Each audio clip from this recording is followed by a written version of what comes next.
Folks, Black Star Network is here. Hold no punches. I'm real revolutionary right now. Black power. Support this man, Black media. He makes sure that our stories are told.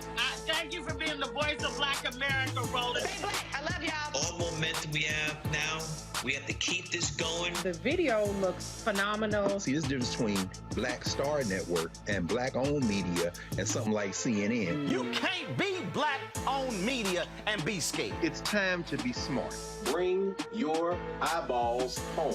You dig?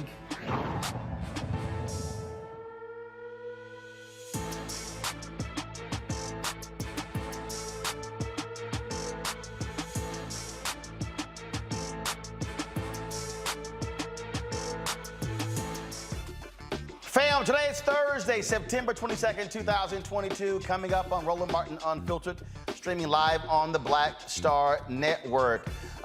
One of the Mississippi officials who was involved in the fraud, they're dealing with welfare money, some $77 million, pled guilty today in federal court. But why is the media still raking Brett Favre over the coals for taking $5 million of that money as well?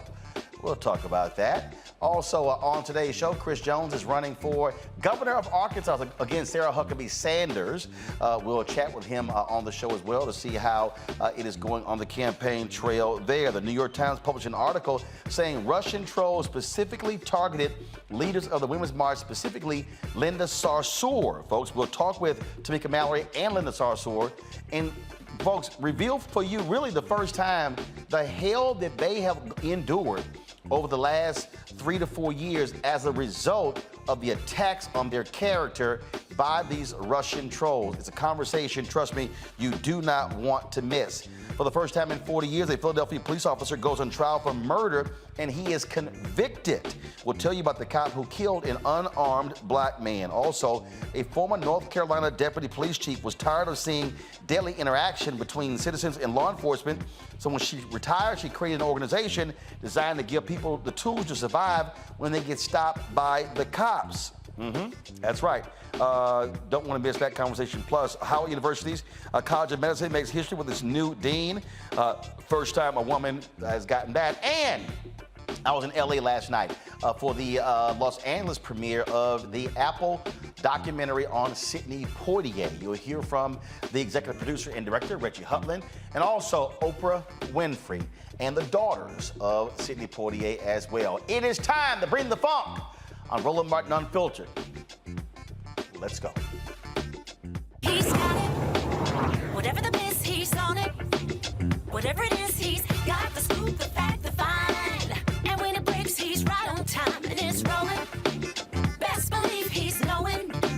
Putting it down from sports to news to politics.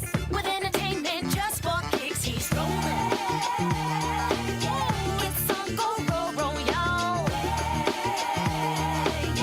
It's Roland Martin, yeah.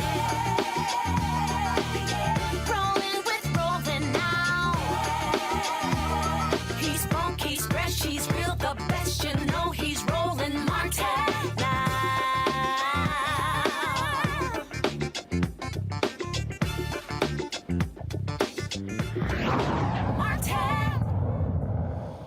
Folks, Mississippi has one of the lowest rates in the country approving people to receive welfare.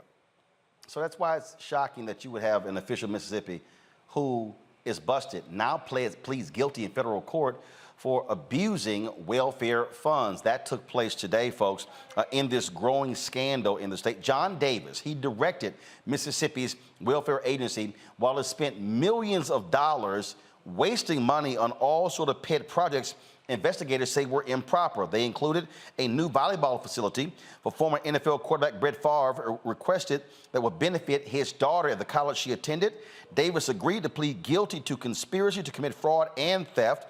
He's facing up to 15 years in prison. Now, there's been some coverage of this whole issue here with Favre, but here's the real question. Why his ass not in jail? Why hasn't he been indicted? What is going on there in Mississippi? This is the blackest state in the union, the brokest state in the union, and yet they are literally wasting and stealing welfare funds. Now, don't y'all think, you know, we can go back to Ronald Reagan and how he would hold up the welfare queen. All Republicans are real good at castigating folks who take $300 or $400 or $500 or whatever. Remember them complaining about welfare folks buying crab legs and lobster with their WIC money.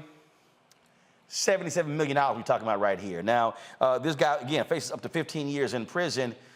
but it's amazing how silent many of them are. Let's talk about this with our panel. Joining us, of course, every Thursday, Greg Karch, Department of Afro-American Studies at Howard University. Greg, glad to have you on the show. Reese Colbert, Black Women Views, thanks a bunch.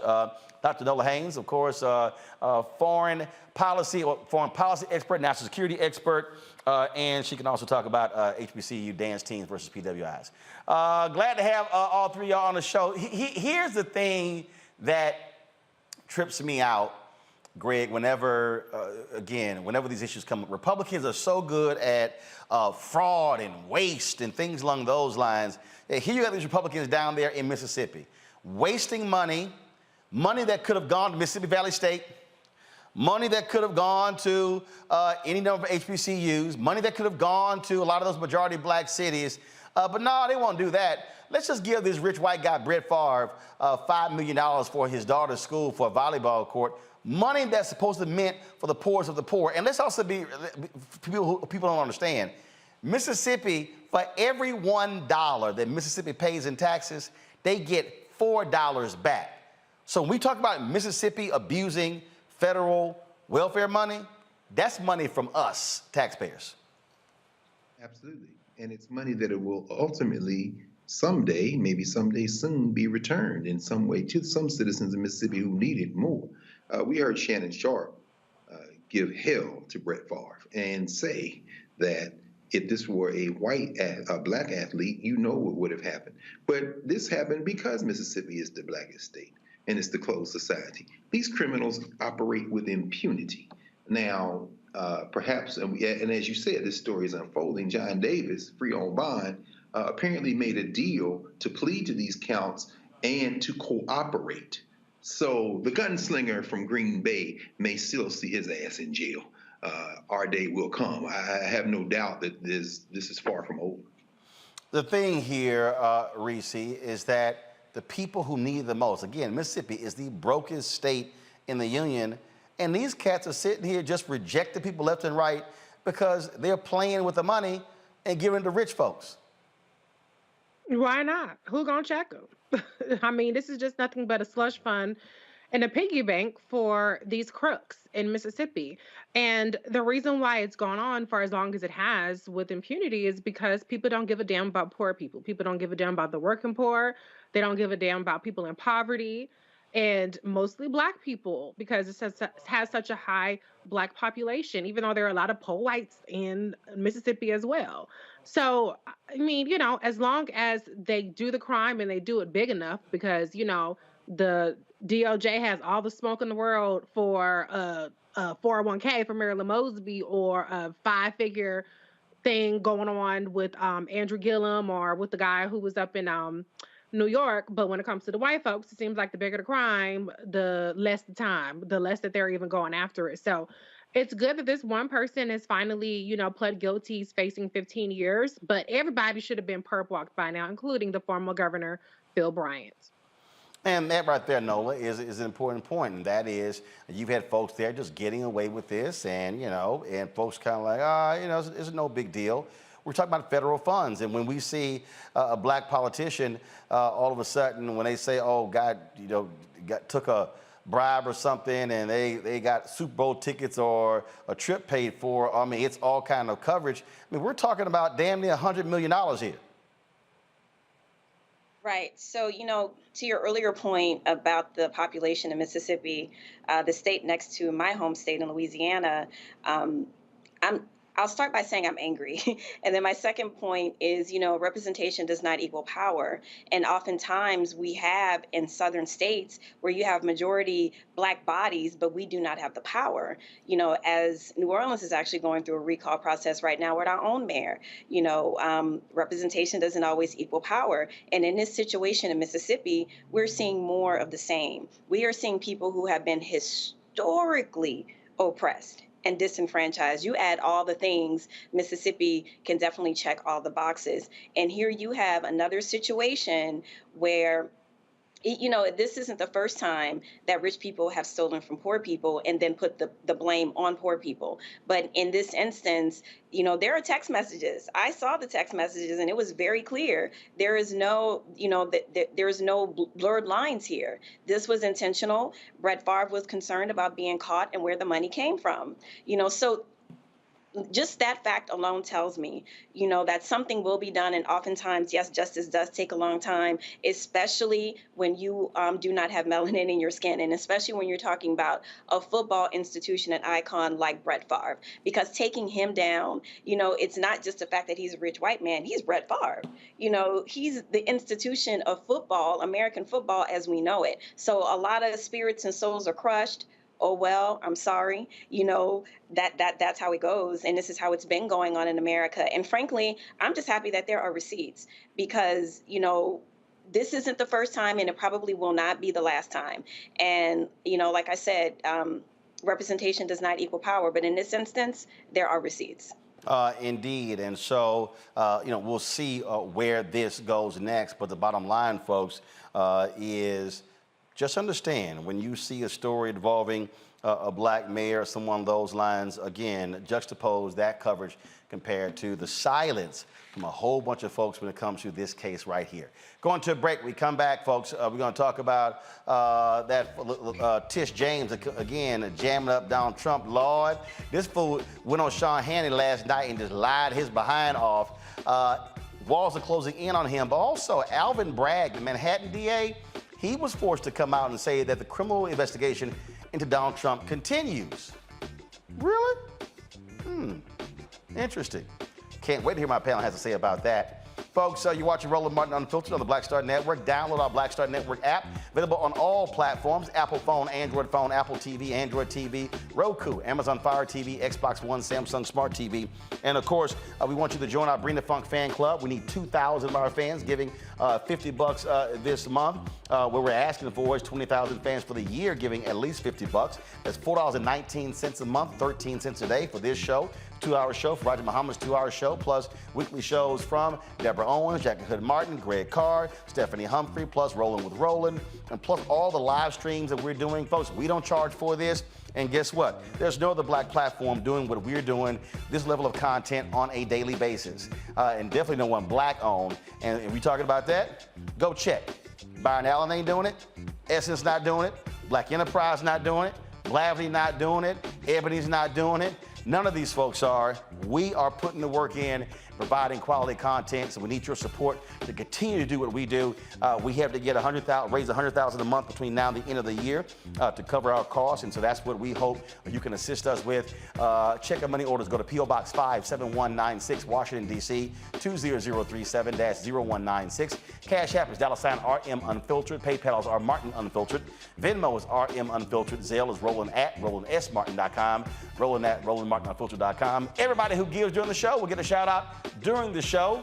So start contributing now. If you're watching on YouTube and Facebook, hit the like button, share button as well. Same thing for Instagram, Twitch, and we love to see your comments on the Black Star Network app as well. I'll be right back.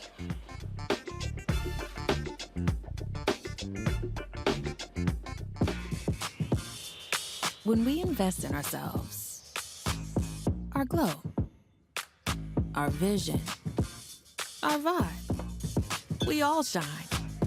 Together, we are black beyond measure. Don't you think it's time to get wealthy? I'm Deborah Owens, America's Wealth Coach, and my new show on the Black Star Network focuses on the things your financial advisor or bank isn't telling you. So watch Get Wealthy on the Black Star Network.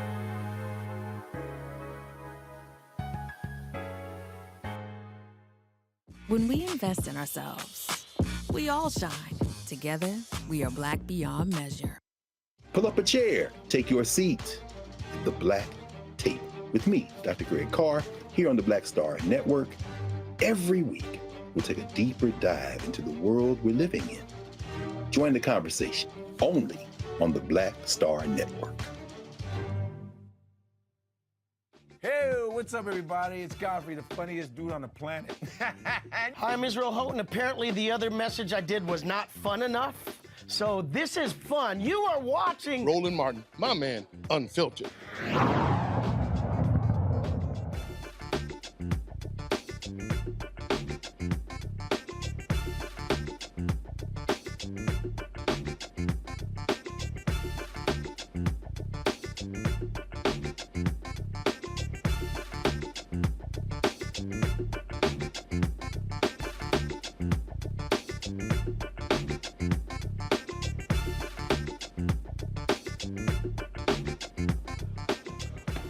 MAGA world's losing their damn minds because New York State Attorney General Tish James laid out in graphic detail how Donald Trump and the Trump organization is an absolute fraud, complete fraud. That took place on yesterday. As a result, she talked about forwarding information, making a criminal referral to the Department of Justice, but the Manhattan DA Alvin Bragg, who previously had scuttled an investigation into Trump, says that the criminal investigation into him continues. Well, that is certainly good news to hear. The question is, are we going to see this take place? Last night on, if y'all really want to watch stupid TV, all you got to do is look at anything Sean Hannity does, which was an absolute joke. So he sat down with Donald Trump last night, and this fool, I keep telling y'all, Donald Trump will lie about a lie. I mean, that's how you know you're trash, when you will lie about a lie. And if you want to see how dumb this fool is, y'all, you might want to check this one out, because this. So when it came to what's first documents down in Mar-a-Lago, this fool literally said, and this is one of the dumbest things, trust me, I think you've ever heard in your life, when he says that a president, you know what? It won't even do justice me trying to paraphrase. Listen to this fool yourself. You know, there's different people say different things, but as I understand, there doesn't have to be. If you're the president of the United States, you can declassify just by saying it's declassified, even by thinking about it, because you're sending it to Mar-a-Lago or to wherever you're sending it. And there doesn't have to be a process. There can be a process, but there doesn't have to be. You're the president. All right, y'all. This fool literally said, if you think it, declassify it. Nola, if you're prosecutors, you probably were laughing last night at what he had to say, because anybody with a scintilla of a brain knows that there is a process to declassify. You literally have to notify the intelligence agencies of this, because there are ramifications of classified material. But Mr. I'm the smartest one in the world, I have this amazing brain, if you think it, you can do it. And they think this fool they think he is bright. Go ahead.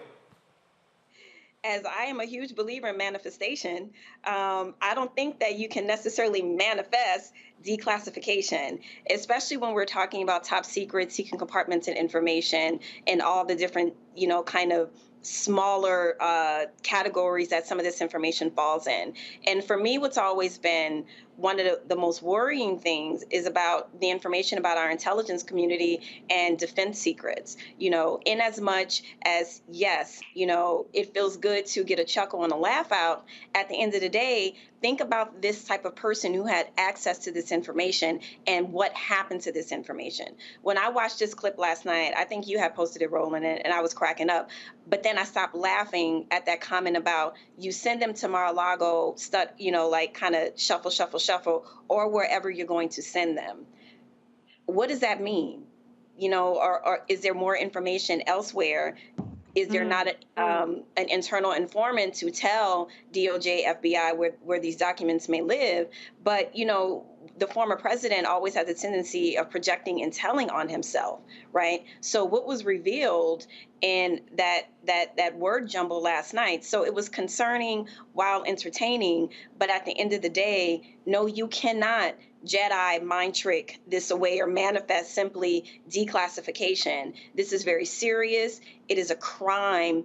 And for the people who say that they are for law and order, who are not standing up for law and order, shame on you. You should put your country first. You should put democracy first, and not a personality who will throw you under the bus in 2.5 seconds. And the reality here, Reese, is that these incompetent people will do anything to protect this lying scumbag. In fact, Congressman Jamie Raskin just got sick and tired of it and blasted Republicans during a congressional hearing. Check this out, and I want you to respond afterwards. Of the minority leader, Mr. McCarthy, and after we went back and conveyed our agreement to the GOP proposal, it was vetoed by the fourth branch of government. I'm not yielding now. It was vetoed by the cult leader, Donald Trump, who said he wanted no investigation at all. That's your guy. Donald Trump, he said he wanted no investigation. And so you pulled the plug on the investigation you originally advocated because Donald Trump didn't want it. Let's tell some truth. Would you like You're talking about truth and facts. I'm giving you the truth. I'm giving you the facts about it. And then when Speaker Pelosi said, well, in that case, the House of Representatives will conduct our own investigation, then again, you guys boycotted it because you wanted to put pro-insurrection members on the committee. And so we ended up with a bipartisan committee of people really interested in getting to the facts. And you know what? This is what you guys can't stand. America listened to it because we had real congressional hearings. Unlike what goes on here with the temper tantrums and the diatribes, and too often our side gets pulled into what you guys are doing, but we had real hearings. And 25, 30 million Americans watching because we told the truth about Donald Trump's assault on democratic institutions and the right to vote in America. And maybe you can't handle the truth, but that's the reality, and nobody's laid a glove on any of the testimony that has come out during those hearings. So we hear this absurd whining about Ray Epps, who has absolutely nothing to do with any of it, and all of these conspiracy theory allegations have been debunked up and down. Up and down. You think you've got something? You bring him in and talk to him or send us a letter or do something. But why don't you deal with the reality of the situation? Do you think that Donald Trump tried to get the Secretary of State of Georgia, a lifelong Republican named Raffensperger, to just find him 11,781 votes? Is that real or is that fake? You're interested in facts? Is that real or is that fake? You think Donald Trump? Are you offering to yield now? Time of the gentleman has expired. Okay, I'm just saying I would like a serious response to our hearings because the time of the gentleman has expired. If you want, there's somebody, Reese, who's probably saying, "Man, y'all should stop talking about Donald Trump." No, I need y'all to understand what he has unleashed. You have individuals right now. This thing has expanded. It has metastasized. This thing is this cancer is now going across the entire body, and what these folks are preparing to unleash on this country in November, if they win the House, if they win the Senate, if they win Secretaries of State races, if they win gubernatorial races, if you thought it was just Trump, no, you about to really see what this thing is all about, Reese. Oh, absolutely. I mean, the bottom line is that Trump is still the kingmaker in the Republican Party. His hand-selected candidates won the Senate races, or the Senate primaries and the gubernatorial primaries across the country. And these are crackpot radical Republicans that I wrote about in my book. So there is a lot at stake. You have a situation like Doug Mastriano in Pennsylvania, who gets to select his own Secretary of State, which he said may or may not abide by the election results. And so what we're facing in 2022 is Donald Trump's last stand before his election campaign. If his candidates go down, then Donald Trump does not stand a chance in 2024. But if his candidates capture the Senate seats, they capture the gubernatorial races and Secretary of State races, then we are not going to have a free and fair election in 2024, point blank, period, because there will be people in here that will not abide by the process like they did in 2020, that will not adhere to the will of the people, in addition to what they're doing to suppress the vote and gerrymander the vote and all that good shit. These people want to flat out throw out election results and install their own electors, install their own results, period. That's not hypothetical. This is what they're running on. This is why Donald Trump is so hands-on with these races. All of his candidates almost all of them have won their primaries. So he's coming forward, and yes, what's happening in terms of this declassification or classification is important. What's happening with Tish James is important, but what's happening across this country with this midterms is critically important, because this is going to decide what happens in 2024. This is our last chance to have some semblance of a free and fair election in 2024. And if the Democrats win, then we get the voting rights, we get the George Floyd rights and all that good stuff.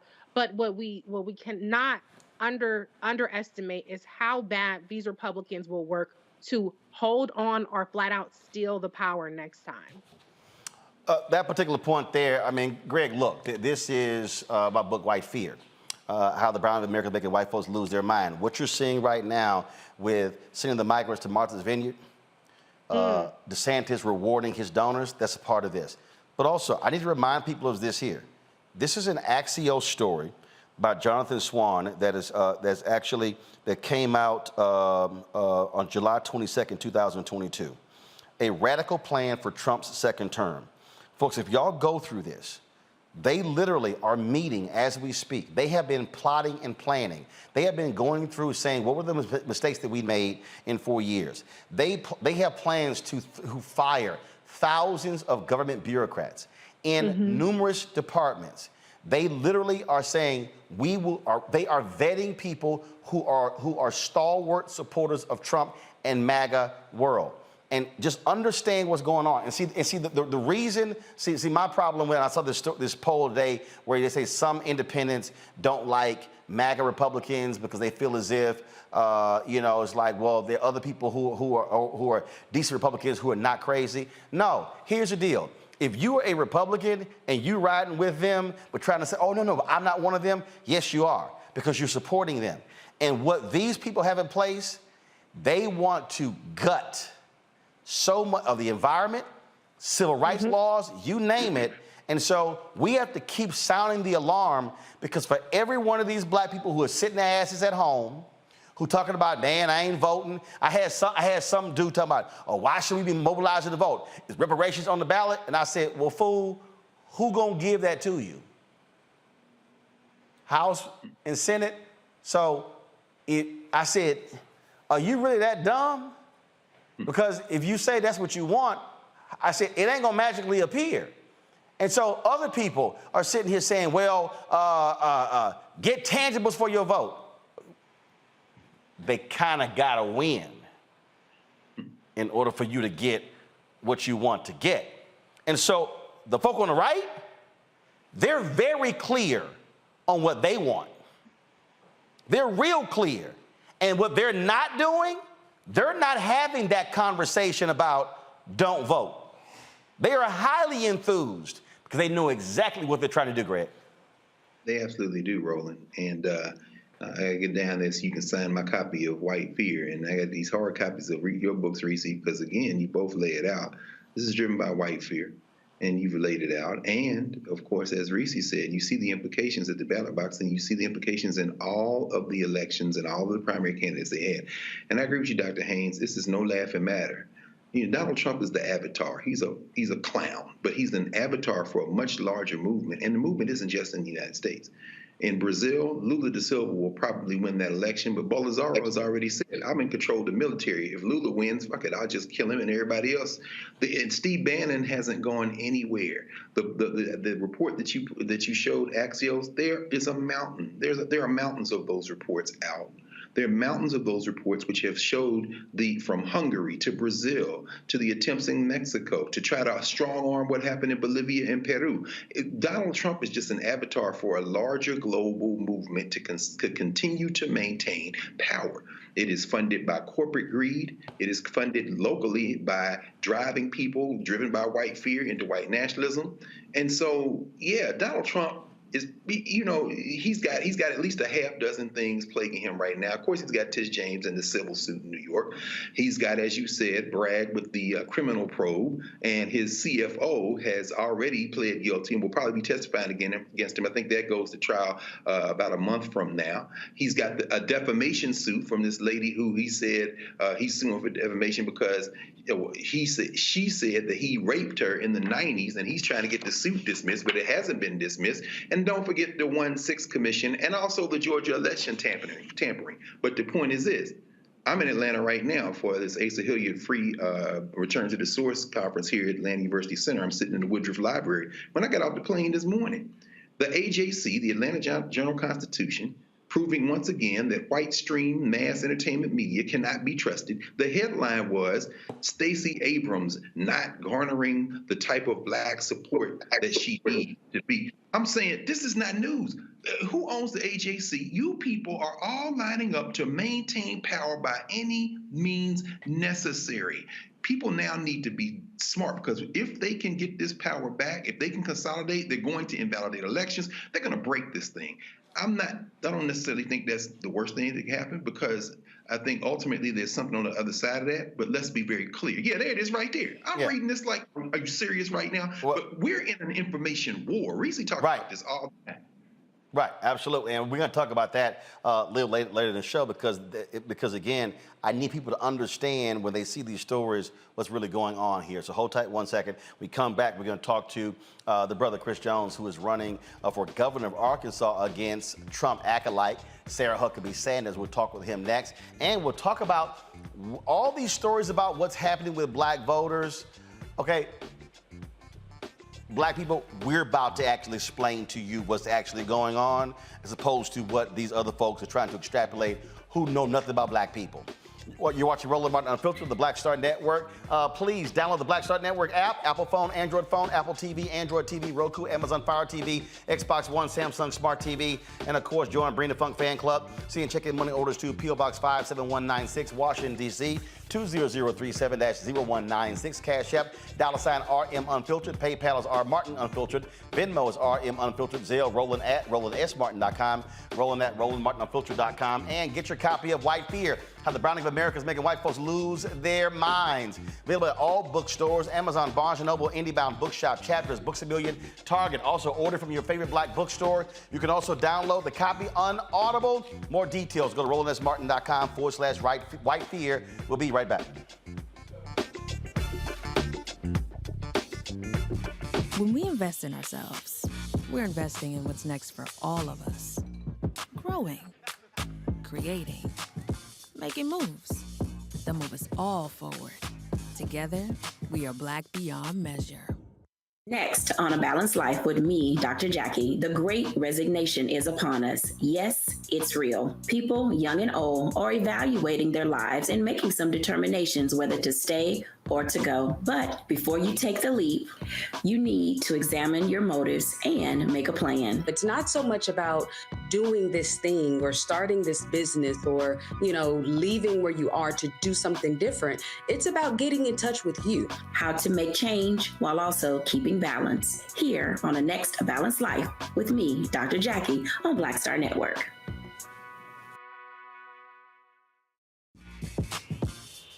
When we invest in ourselves, our glow, our vision, our vibe, we all shine.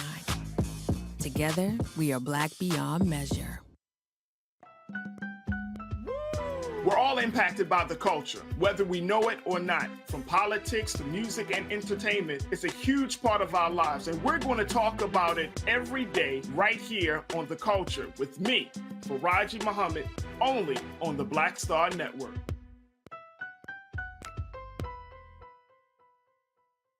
Hello, I'm Bishop T.D. Jakes. How y'all doing? It's your favorite funny girl, Amanda Seals. Hi, I'm Anthony Brown from Anthony Brown and Group Therapy. What up, Lana Well, and you are watching Roland Martin Unfiltered.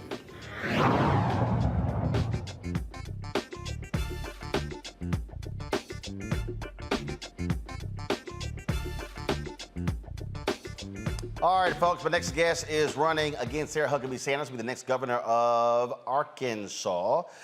Chris Jones is the first African-American running for statewide office in more than a century in Arkansas. He joins us right now. I'm glad to have you on the show. Chris, the reality is Arkansas, many call it the red state. Look at the polling numbers showing you down. Look, you got less than 50 days, some 47 days before Election Day. What are you doing to try to convince voters that you are a better alternative to be the governor of Arkansas than Sarah Huckabee Sanders, who is a Donald Trump MAGA supporter? Yeah, appreciate you having me on, Roland. Great to be back. Look, that is the question to ask, right? And what we're doing is we're going and we're showing the contrast between the two of us. On the one hand, you have a personally picked person who Donald Trump, twice impeached, MAGA insurrectionist, came in and picked her to put her in place. She's not showing up. She's the kind of person that will eliminate the income tax totally, which would gut education. She wants to privatize everything. And we're talking about the chaos that would be created under someone who supports things like the insurrection versus the community that we offer. And we're offering it by showing up everywhere. I'm going to every part of the state, talking to voters all over the place. And we're really moving towards galvanizing folks to turn out. And we have to hit it in every population. And one thing I will say, Roland, is that, we talk about Arkansas being a red state. And I've said this before, we're a non-voting state. There were 1 million Arkansans who could have voted last cycle, but didn't. And this gets at the heart of what you mentioned in the last segment. Like, folks have to show up now because we're at a critical moment. And if we don't make the right choice now, then democracy is beyond being at risk. And I'm not sure we can roll it back. How do you reach them, though? Because I'm constantly talking about that, the people who literally are sitting at home and not coming out, but then they're the same people who complain about what is not happening, how their lives are not improving. How are you reaching them? We're showing up everywhere. We're going to barbershops. We're going to churches. We're going to fish fries. What I'm doing is I did a mile. I'm doing something called Walk a Mile in Your Shoes, where I'm walking a mile in every county across the state. And in our last few walks, we had well over 100 people. Now, is that everyone? No. But do they become ambassadors to get to those other parts? Absolutely. So that's one way we're doing, which is meeting people where they are. Questions for my panel. First off, Greg. Thank you, Roland, and thank you, Dr. Jones. I just love seeing that. I'm on your campus, brother, the house right across the street. Watch out now. Watch out now. No question, no question. Look, man, on your campaign website, when you open up with, my family's living in Arkansas for 200 years, this shouldn't even be a contest. We know this isn't about logic. As you say, what's your plan for turnout? What's your plan? And how do you need support to get these folks organized to get out this vote? Because we know people aren't voting with their heads. They're voting to some more basic instinct. Yeah, it's a visceral thing. Greg, good to see you again. Folks are voting based on those who connect with them, right? And I've had conversations in deep, quote unquote, red areas, and they said stuff that makes my logical brain explode. Like, I'll never vote for a Democrat, but if Donald Trump was Democrat, I'd vote for him. Well, I'm not having a logical conversation. I'm having an ideological conversation. And so when I shift and I talk with them, it brings them in. Now, for our people, part of what we have to do is drag them to the polls. And we're setting up to have a bus in every county.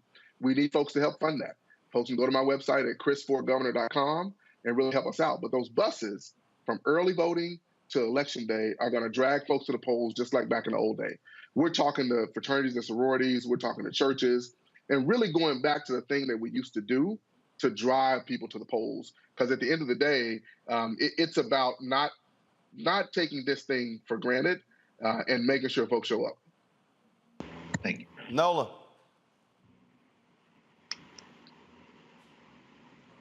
Nola, you on mute? Psych. I was. My bad.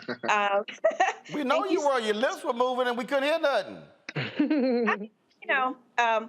My bad. So thank you so much for running this campaign, especially in a space like Arkansas. My question is more in my social science kind of world.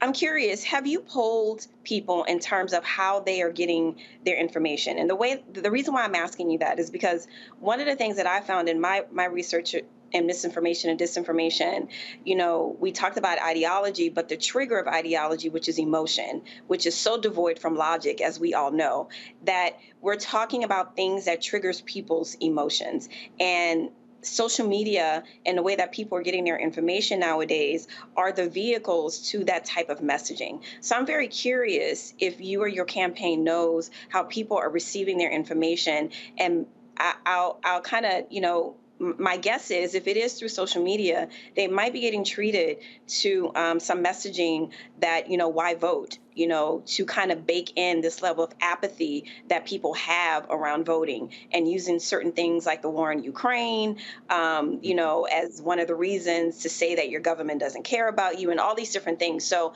I'm just curious, have you polled the community to see how they're getting their information? Yeah, I appreciate that question, Doc. So our polling firm has done that, and they feed back us the very thing you said, where folks are getting their information through social media. And what is so challenging and yet dangerous is that you can hyper target and send those very messages that you talked about. So we're on social media. We're also doing our targeting. And one of the things that we also know, though, is that you can override what information you receive on social media by the experiences that folks have. And look, let me be clear. Like, we started this race with an uphill battle. She has way more money than we have. We were arguably down 30 points. And now, while we're still down, we've closed the gap a lot. So we're only down 11 points now, and we're winning over groups that Democrats don't traditionally win over in Arkansas, in addition to bringing all the Democrats home. So that combination has allowed us to really target the folks that we want to reach. And then when you combine that with the old school get out the vote tactics that I learned on Deval Patrick's campaign, that I worked in other campaigns and learned about how you go into these communities, meet people where they are in the way that they can be met, and again, drive them to the polls. All right, then. Reese. Dr. Jones, it's such a pleasure to see you on the show. I'm rooting for you, of course. Thank you. I find your platform to be really, really compelling. For you, though, what do you think is the biggest thing that's resonating with the folks that you're talking to on the ground? Is it something that's policy-wise? Is it the humanity side, the connection with them? What do you think is going to really make the difference to kind of get people out of their seats? Because we know the Republicans, well, with Sarah Huckabee Sanders, she has her father, she has the Trump connection. So obviously there's a lot more that you have to do to make up for her built-in fundamentals. Yeah, she does have all those built-in fundamentals. It's great to see you, and I appreciate your voice as well. When I think about her, one of the things that's interesting is that she has all that, and yet she hasn't even brought together her own party. Like, she's not showing up. Her message is, let's say no to everything. Her message is, let's ban all abortions completely with no exceptions. And that's resonating with people. Take a quick example. We have a $1.6 billion surplus. Our teachers make less in Arkansas than they do in Mississippi. We could have given teachers a pay raise, right? We say thank God for Mississippi until now. And so we could have given them a pay raise, and did the legislature decide to do that? No. And Sarah Huckabee Sanders was completely silent. So we're lifting up things like that, and that's causing the teachers to come together and say, no, we want something different. But to answer your question, it's really two things. One, it's the clarity of our message in terms of what we want to do. We want to spread PB&J across the state. Preschool, broadband, and jobs. PB&J. I like it. People get it. They can wrap their heads around it. It's simple. You can take it away. Spreading PB&J. And folks feel that because they know I can't get on the internet. My kid isn't doing well in school, and there's some counties where people make less than $10,000 a year. On top of that, the overarching thing is this notion of community. And I'm an ordained minister, and everywhere I go, I say, look, I follow the second commandment in the Bible that I read, and that's to love thy neighbor as thyself. And I'll tell everybody that. And the thing about it is, that simple message of love and community is what's actually bringing Arkansans together across the political spectrum. And that's what's going to get us across the finish line first. All right, then, Chris Jones, certainly good luck there in Arkansas. 47 days left. Make the most of it. Right. We're going to make the most of it. Thank you all. God bless you all. Appreciate it. Thanks a bunch. A little bit earlier, we showed you, pull the article up. So all these questions have been going out, talking about what's happening in Atlanta, in Georgia, with black voters. And here's the thing that people need to understand something. Okay, first of all, the black voter today is different from the black voter 10, 20 years ago. African Americans today, fewer people are self-identifying as Democrats. That's first, okay? Second of all, you have more millennial and Gen Z black voters today than you had in the past, obviously, 10, 20 years. And so, as a result, if you're seeing more and more baby boomers pass away, then all of a sudden you're now seeing shifts. The question of when you talk about support, it's not, so when you hear, oh, Stacey Abrams might be getting 77 or 80%, the issue is also folks who are disaffected. And when we say disaffected, it doesn't mean they're going to vote Republican. It means they ain't voting at all. And so what you have to understand, we've been sounding the alarm here. We've been telling y'all what the cure is, frankly, to be able to do this and how you must have targeted messaging. You've got to have people, trusted sources, talking about what are the benefits that happen. You know, Reese, I remember back in 2020, 2016, you were complaining about, again, how the White House putting out these long memes and all kind of, long white papers and stuff. You're like, can y'all use how folks communicate today? Again, change it. Y'all find the Eric Swalwell ad for me. And then, and again, it's just, it's basic messaging. Joe Manchin always says you got to put it where the goats can get it. And I just think part of the fundamental problem is Republicans are great at bumper stickers, talking to people in a way and making it plain. Democrats want to try to sit here and give these long-ass answers. That's just simply not how folks process the information. We live and breathe it every day. That's not the average voter. Yeah, and I mean, look at what Dr. Jones just did there. PB&J. Thank you, Jesus. Somebody who gets it, that you need something that's catchy. 3 things. That was 3 things in there. And that's what Stacey needs. I will say I'm thoroughly impressed with the broadness and the depth of her proposals. I obviously went in depth on that when I was writing my book.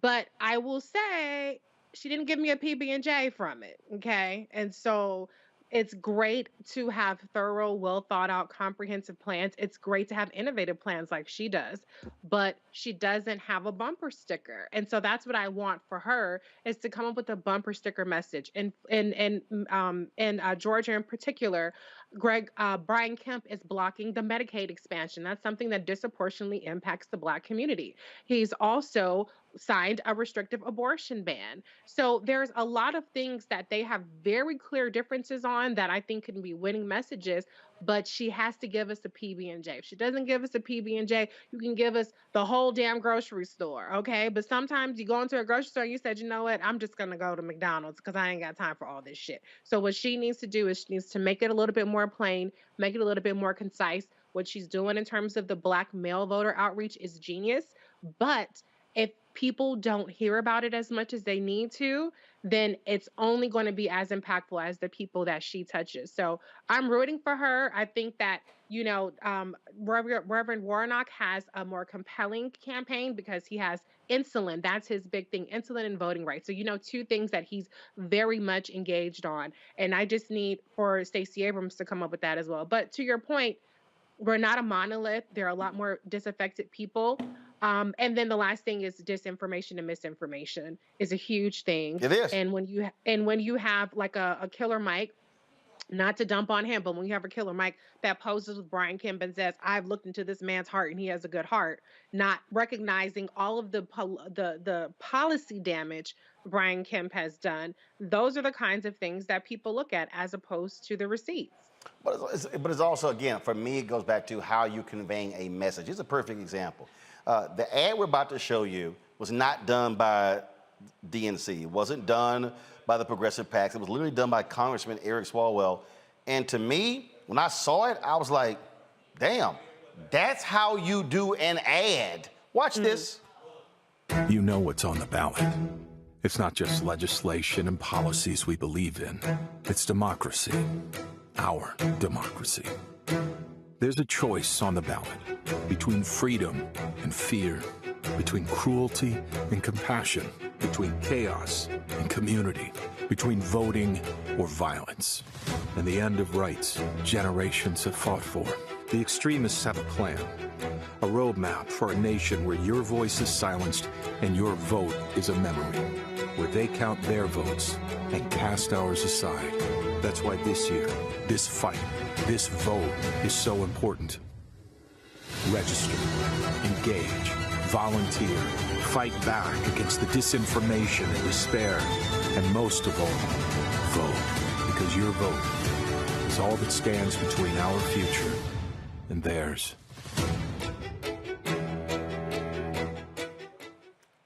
That's an ad, Nola. That's, I mean, in terms of you lay out, these are the stakes. I mean, absolutely. It gets straight to the root of the problem.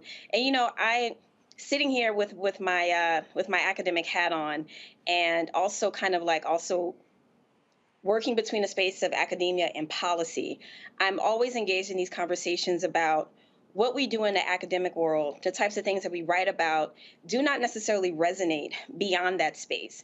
You know, we theorize about a lot of things, and then we have these situations where we talk to policymakers and stakeholders and all these things, and their eyes start to glaze back because we have all of these complicated words and charts and statistics and stuff like that. And while that may work in some settings, at the end of the day, my mom and my daddy gonna ask me, so what's the bottom line, baby? And that's what I always have in mind when we're talking about these sorts of issues. Again, because we're talking about the trigger, emotion is the trigger, right? Before we get to ideology, we have to connect with something emotionally for it to resonate and for us to really go hard for it, you know, like the Trumpers go hard for Trump. That is beyond ideology. He has tapped in to some level of emotionality that the Dems perhaps are still struggling with. I think getting a little bit better, and who's ever running that White House Twitter, yes, yes, and yes. I know some people are not here. She recently got hired from one of the Twitter feed in New Jersey. And again, it's like, hello, y'all like 2 years late. Let me tell you something, and you know, the black voting base is huge for the Dems, and this is how we communicate. We snap back. Like if you can snap back on somebody that's coming for you, you done won the day. And that is the approach of the Twitter White House account. But it's also, you have to explain to people what you have done. Greg Carr, before I go to you, this is a Lincoln Project ad, and I keep saying, look, if you don't know how to run ads, go hire folk who do. You see this is what we've done, what they haven't done. Watch. Remember this guy's contract with America? How'd that go? In a few days, the MAGAs will try to sell you another contract for America. Everything they're promising is already happening with President Biden. An economy that works for all Americans? Check. Record job growth. Good-paying jobs growing our economy. That's Biden, not MAGA. Peace through strength. Ask Ukraine who stands with them and who stands with Russia. Energy independence? Yeah, Biden's got that. Safe and secure communities? Check. Millions to improve policing, protecting our communities and civil rights. Fight to end government corruption and drain the swamp? Who are they kidding? For 7 years, they left us holding the bag and paying the bill for their reckless spending and bad ideas. Their new contract with America? Promises they'll never keep. But Joe Biden and the Democrats deliver. All right, Greg, so for me, if you want to create an ad where you're targeting African Americans, what you do is, in that 60-second space, you say, we did this, check. We did this, check. Child poverty, check. Black unemployment rate, check. $12 billion or whatever the amount of money going to black and other businesses, check. You have to explain that. What you don't do is give the broader things that you've done and then hope folk figure out in that, well, how is it impacting me? It is called micro-targeting to audiences, so you are being very specific. So when somebody sees it, they go, oh, I didn't know that. Oh, I didn't know that. Oh, I didn't know that. Now I know. Yeah, Roland, I mean, micro-targeting, brother, you said it, and that's really the word. As I was watching that Lincoln Project ad, I was thinking the Democrats can never make that ad. That ad is a white nationalist ad. It's patriarchal. It's phallocentric. You saw the Washington Monument sticking up like an erect penis about 15 seconds from the end. They're calling the Republican Party weak, old, corny. They start with Newt Gingrich. Remember this guy? In other words, it's very masculine. It's white masculine. They're trying to peel away people who don't want to be clowned. See, the white nationalists, those people don't want democracy. They want nostalgia. They want a scapegoat.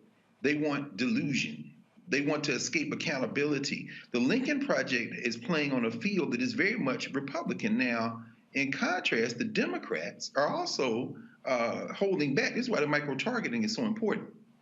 As you say, you've got to target different constituencies, but the lowest common denominator that unites them all is people are not studying. Again, the article show from Axios, people have been writing it. So for some people, it's going to be, I didn't know that, and they'll move. For other people, it's going to be PB&J. When I see Chris Jones, I'm thinking, you from Houston, you know Mike Jones, the rapper from 15 years ago. Mike Jones, who? Mike Jones, what? Mike Jones, Chris Jones, when is Chris Jones coming?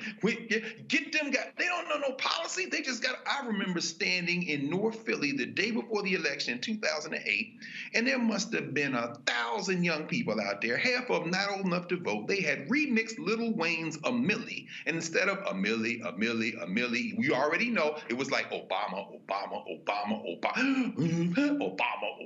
These Negroes took signs and littered North Philadelphia with signs. It ain't about micro-targeting. You got to know your audience.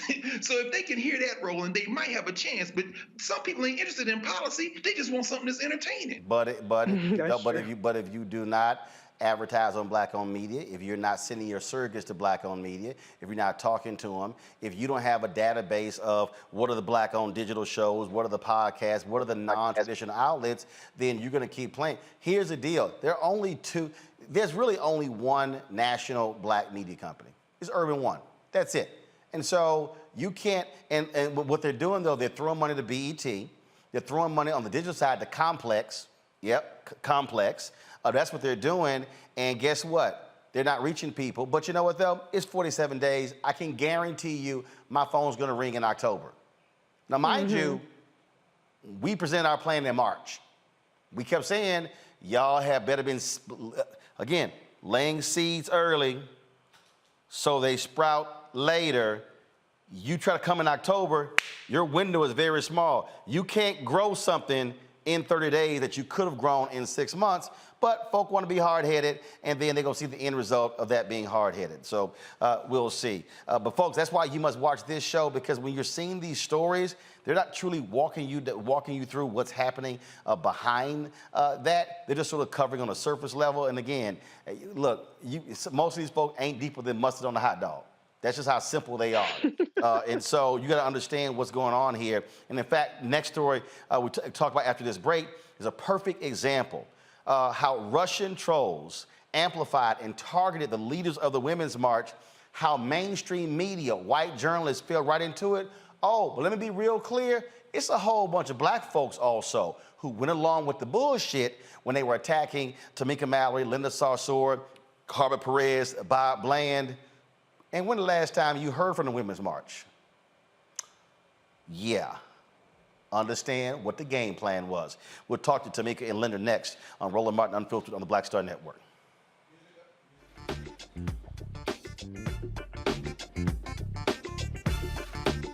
I remember being with The View when they said, we want to extend your contract.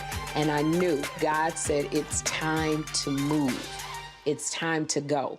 And everybody was saying, Cher, you got a great job. You're making all of this money. And I said, no, it's time. And they said, you ain't gonna be able to, you've been away from Hollywood. And I said, it's time to go. And when I didn't, that's when I realized I was about to go through this divorce and it was gonna be expensive, it was gonna be a lot. And I said, I'm gonna stay. I said, I'm gonna stay for a couple of years. So you make this money. See, go ahead. I'm gonna make this money and then I'll get out lower. So I'm gonna do a compromise. I'm gonna do what you say, but I'm gonna do it on my thing. And he went, really? He went really. And you know when he went really? They said that we were heavy in contract negotiations. And they came, my manager called, she said, they're not gonna renew your contract. And I went, hey, so wait, what? Just yesterday, they was offering me more money. She said, they just decided not to renew your contract. And I remember sitting in front of the mirror at the View, and I went, what happened? And it was very clear.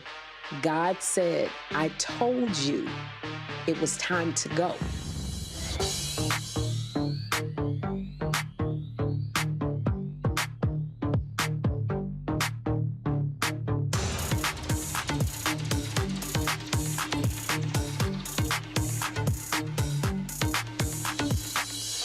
When we invest in ourselves, we all shine.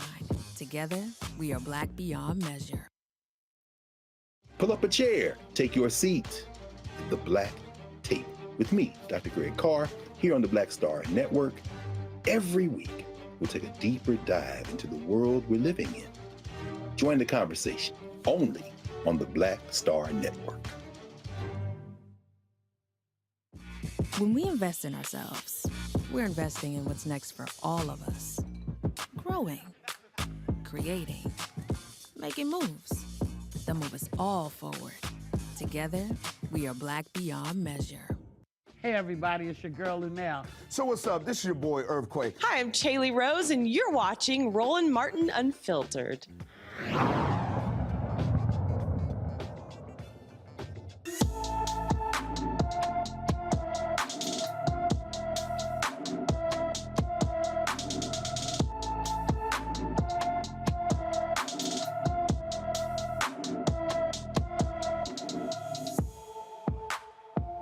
Jamari Robertson has been missing from Austin, Texas since August 30th. The 15-year-old is 5 feet 7 inches tall, weighs 140 pounds with brown hair and brown eyes. Anyone with information about Jamari Robertson should call the Austin, Texas Police Department at 512-974-2000, 512-974-2000. Folks, the Women's March led the largest mass resistance march in history, January 2017. Folks all across the country and the world gathered. The reality is this here, the four individuals who really made that possible, leading that particular effort, putting together the strategy and everything behind it. Tamika, Mallory, Linda Sarsour, Carmen Perez, Bob Bland. There were others involved as well, but they were for co-chairs. Well, guess what? History also shows that when you are one of those leading forces, other forces want to take you out. They saw that with that sort of mass gathering around Trump's inauguration, what then would happen if those four were leading over the next 4 years? Well, guess what? I told you how white supremacy works. And when we talk about white supremacy, we're not talking just about here in the United States. When I'm talking about white fear, which is my book, we also are talking about Russia and Putin and how they also think and operate. And so they then began to activate Russian troll farms who then began to viciously go after the leaders, especially Linda Sarsour. Folks, the New York Times this week published a story that laid out, this was the headline, how Russian trolls helped keep the Women's March out of lockstep. Joining us now is Tamika Mallory and Linda Sarsour. Glad to have both of you back on the show. Linda, I'm gonna start with you because you were quoted in an article as saying, here y'all had this massive moment and it was like, it was a high, people were talking about it, and all of a sudden, there is this deluge of folks just coming after and just with all kind of stuff, and it was hitting from all quarters at the same time. The hate we received, Roland, immediately after the Women's March was not organic nor authentic. And we knew that, but there was no way to prove it. The ways in which we were being criticized from every left, right, from the north to the south we didn't know what to believe. We didn't know what was going on. But what we knew was that online hate and harassment that I received in the beginning of the march, that then, of course, as you know, leaked into our other co-chairs and the Women's March, was actually dangerous, and it set a dangerous precedent. And just to be clear, the sentiments that the Russian government amplified already existed on the internet from the alt-right, from the right wing, from right-wing Zionists. It was already there. So it wasn't that the Russians created the content, they just amplified the content that they had already seen in the dark corners of the web. Which then, as you know, when you keep repeating a lie, you keep repeating a lie, you keep repeating a lie, mainstream media was hoodwinked. White women who were part of the Women's March and supporters of ours across the country were also hoodwinked. Some progressives or people who consider themselves to be progressives were hoodwinked. And I will say this about Russia, knowing that we do have folks in this country, including the Republican Party and white supremacy, there's an ideological connection to the Russian government. The Russian government wanted Trump to be the president of the United States of America, knowing how he would interact with them on foreign policy. But once he got in, they needed to protect Donald Trump. And so they decided that the Women's March, and me in particular, were going to be the target to try to undermine what they believed to be a strong, united anti-Trump force in America. And the thing there that Linda just talked about there, Tamika, really jumps out. How, when the right and then the left begins to amplify the exact same thing, so now all of a sudden you have no protection. You're like in an island all by yourself, and people are throwing stuff out, and then you're like trying to respond, and now you're getting hit by your known critics, but now you're getting hit by allies, and you're sitting here the whole time going, this is bullshit, what are you doing? But they are feeding into it, and then it becomes a feeding frenzy. Absolutely. I mean, the internet is very dangerous. As you know, Roland, we talk about it all the time. Once these entities, and I think Linda mentioned something that is so important, the sentiment was already there from people who would be our opposition. And in my case, particularly when dealing with other Black folks online who were trolling and, feeding negativity about me on the internet, what happens is that these people who are able to exploit that sentiment, they pick it up, they take those, different issues and they exploit it. And I'll give you an example of one issue, which actually was not a troll problem. It was a real issue that the name of the Women's March was really sort of co-opting the 1999 march that happened called the Million Women's March. So that's how the white women came into the space already co-opting a previous movement and a previous name. And Black women were very upset about that. The New York Times article shows you how the Russians, they found out that that was an issue and they exploited it by having a hashtag called Change the Name. And under it, they were positioning themselves imposters as Black women, as LGBTQIA women and men, and other individuals who were spewing much hate against us as the leaders and also the Women's March movement in general. And so I think it's really important as we figure out, what do we do going forward, that we all understand anything you put in the universe, even if it's just a general critique, it can be exploited. So we have to ourselves on whether or not whatever we're saying is necessary and how it can harm a movement. It's interesting because just the other day, they were on Charlemagne's show on Comedy Central, they were talking about DeSantis, and he called the move by DeSantis genius. He said, well, Democrats don't want the people in their states either. The moment that went public, the right latches onto it. Charlemagne the God calls DeSantis' move genius. And so it's understanding how information works. I remember when y'all terms were up. And for folks who did not know, y'all were term limited as co-chairs, correct? We were term limited as board members. Right. And we could have, first of all, we were founders of the organization. Right. So we could have stayed forever if we were able, of course, if the other board members would have continued to vote for us to stay. But at the end of our term, we decided it was time for us to go. And I have to say this, and I hope Linda will, I'm sure she'll jump in. The New York Times, I appreciate that they did this research and put this in the universe and, published this story. But they also were perpetrators of those who attacked the Women's March and allowed people to be presented with platforms to tell lies about us. And so there were a lot of folks around who are now calling us to say either they're apologetic or they didn't really know. And we were trying to tell them all along that you all are being duped. You all have said they were being duped. I'm a little, I ain't in the dupe space. it was very intentional and coordinated. That's how I feel. But here's where I was going with that, because I knew your terms were up.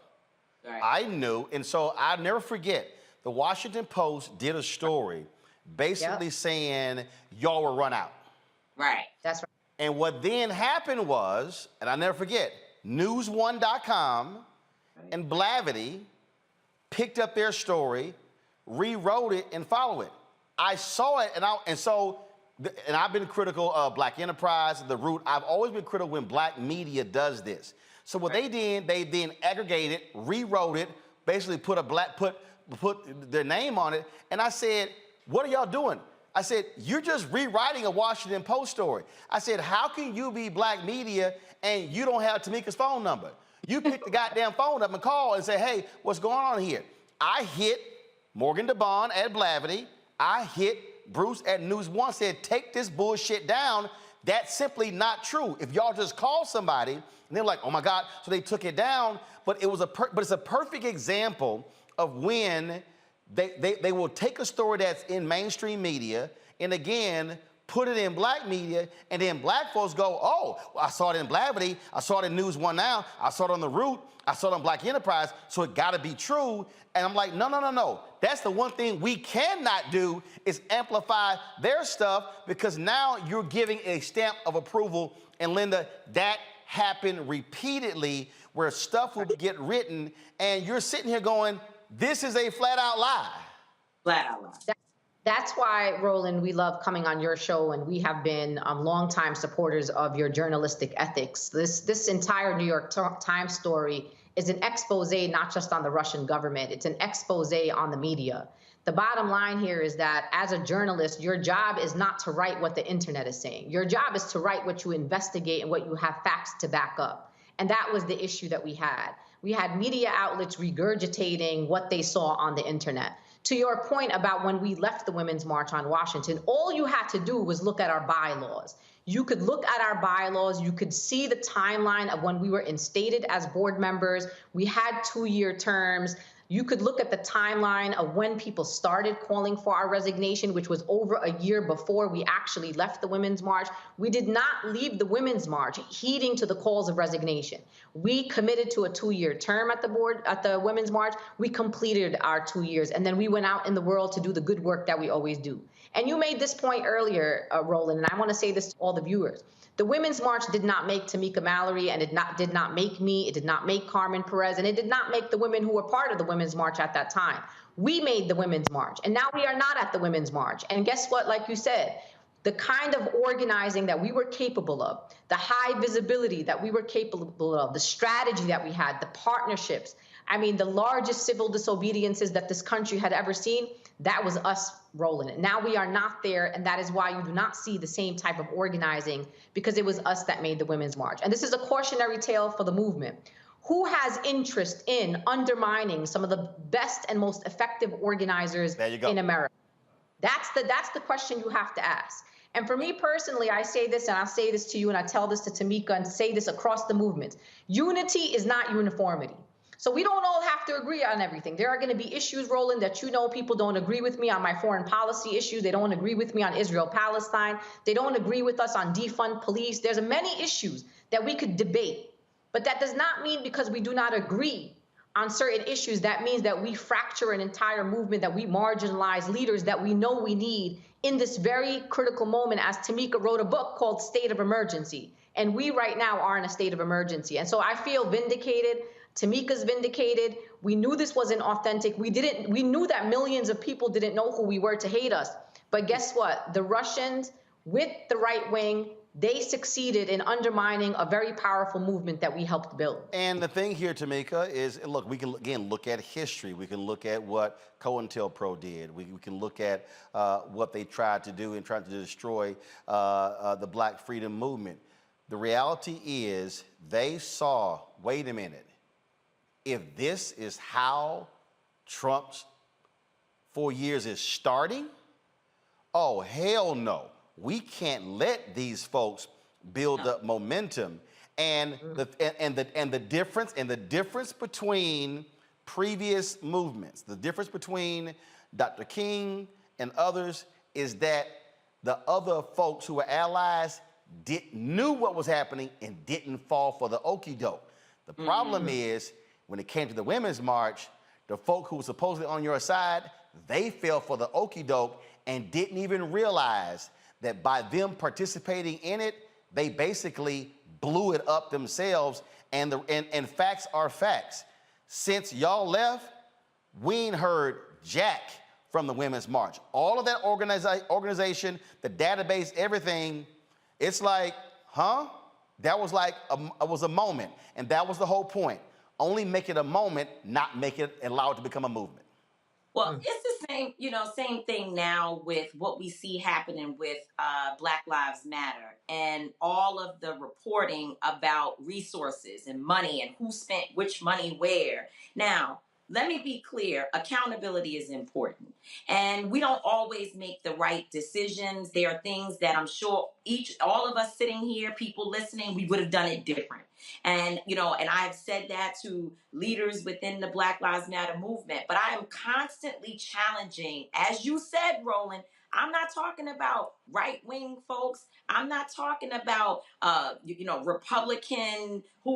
Republicans or even Democrats that are angry with the administration. I ain't talking about that. I'm talking about people who are in our movement, people who are walking right next to us, that are sharing stories from the New York Post, Daily Mail, and all of these right-wing, what do y'all call them, rag news outlets. No good, never have been for our communities. They lie, they are racist, and we share the articles and the story from their perspective about our organizations. Right. Once do you see these people reporting that while there may have been purchases that you can question, that's up to you if you feel they shouldn't have spent money here or there and the third, they never mentioned that over $30 million of the resources that Black Lives Matter raised during the summer of 2020 went to organizations and families who are victims of some type of violence. They don't even really tell you about that. They want you to know about the things that they are clear will incite and have people feeling resentful of the movement, and then have our folks online talking about how we don't support Black-led organizations because they're stealing money. It's very intentional, and they've been doing it. Every single Black leader that we know and Black organizations that have been out there really midst of a movement that is transforming culture has been accused of taking money or some type of financial impropriety. If we don't wake up and recognize that these people are using us against us, I love the conversations. And as Linda said, it really does feel like vindication to hear us talking about these folks who are our opposition that leaned in, and how the Russians, I love that. But I personally want to focus on how our own people carry the message. We spread it, and we become the perpetuators of type of disinformation in our communities, and it only undermines us. Well, I'll give you a perfect example. I remember when, and I'm going to go to my panelists for questions as well. I remember when the Newsweek article hit about HBCU funding. And I remember... and I saw it, and I remember Jamal posted something, you posted something, and I saw it. First thing I did, that's bullshit. Right. Take it down. And again, For me, the role that I serve, I love when people go, Roland, why aren't you leading marches? Because that ain't my job. Somebody got to report on the march. So my role is I'm the news person. And so when I see something and it's not right, the first thing I think is, oh, if you or Linda or Jamal or someone else puts it out, they go, oh, well, they did. Right. So to me, that's our personal checks and balances when certain things happen. Was kind of like, hey, I don't think you want to do that. And by talking, it's like, oh, damn, I didn't think about that. Thanks for calling. But see, that's the role that we have, but that's also when it comes to trust. That's why I keep telling people, to your point, you got to stop. When you share someone's article, you literally are sharing their perspective and how they reported the article, and it's not, well, who they didn't call and how they shading it. What's the headline? What's the focus of the story? Don't give it an objective. No. There's no such thing as objective. Everybody is subjective because it's still written from their point of view. Go ahead. I was just gonna say we all fall victim to it. Like, yes. It's not. It's something that we have to be conscious of. And to your point, for me, I have checks and balances. Sometimes I still fail at, we all do. Yeah, but knowing, first of all, who is writing the story? Yeah. Where is this perspective coming from? That's probably the first place that you have to start.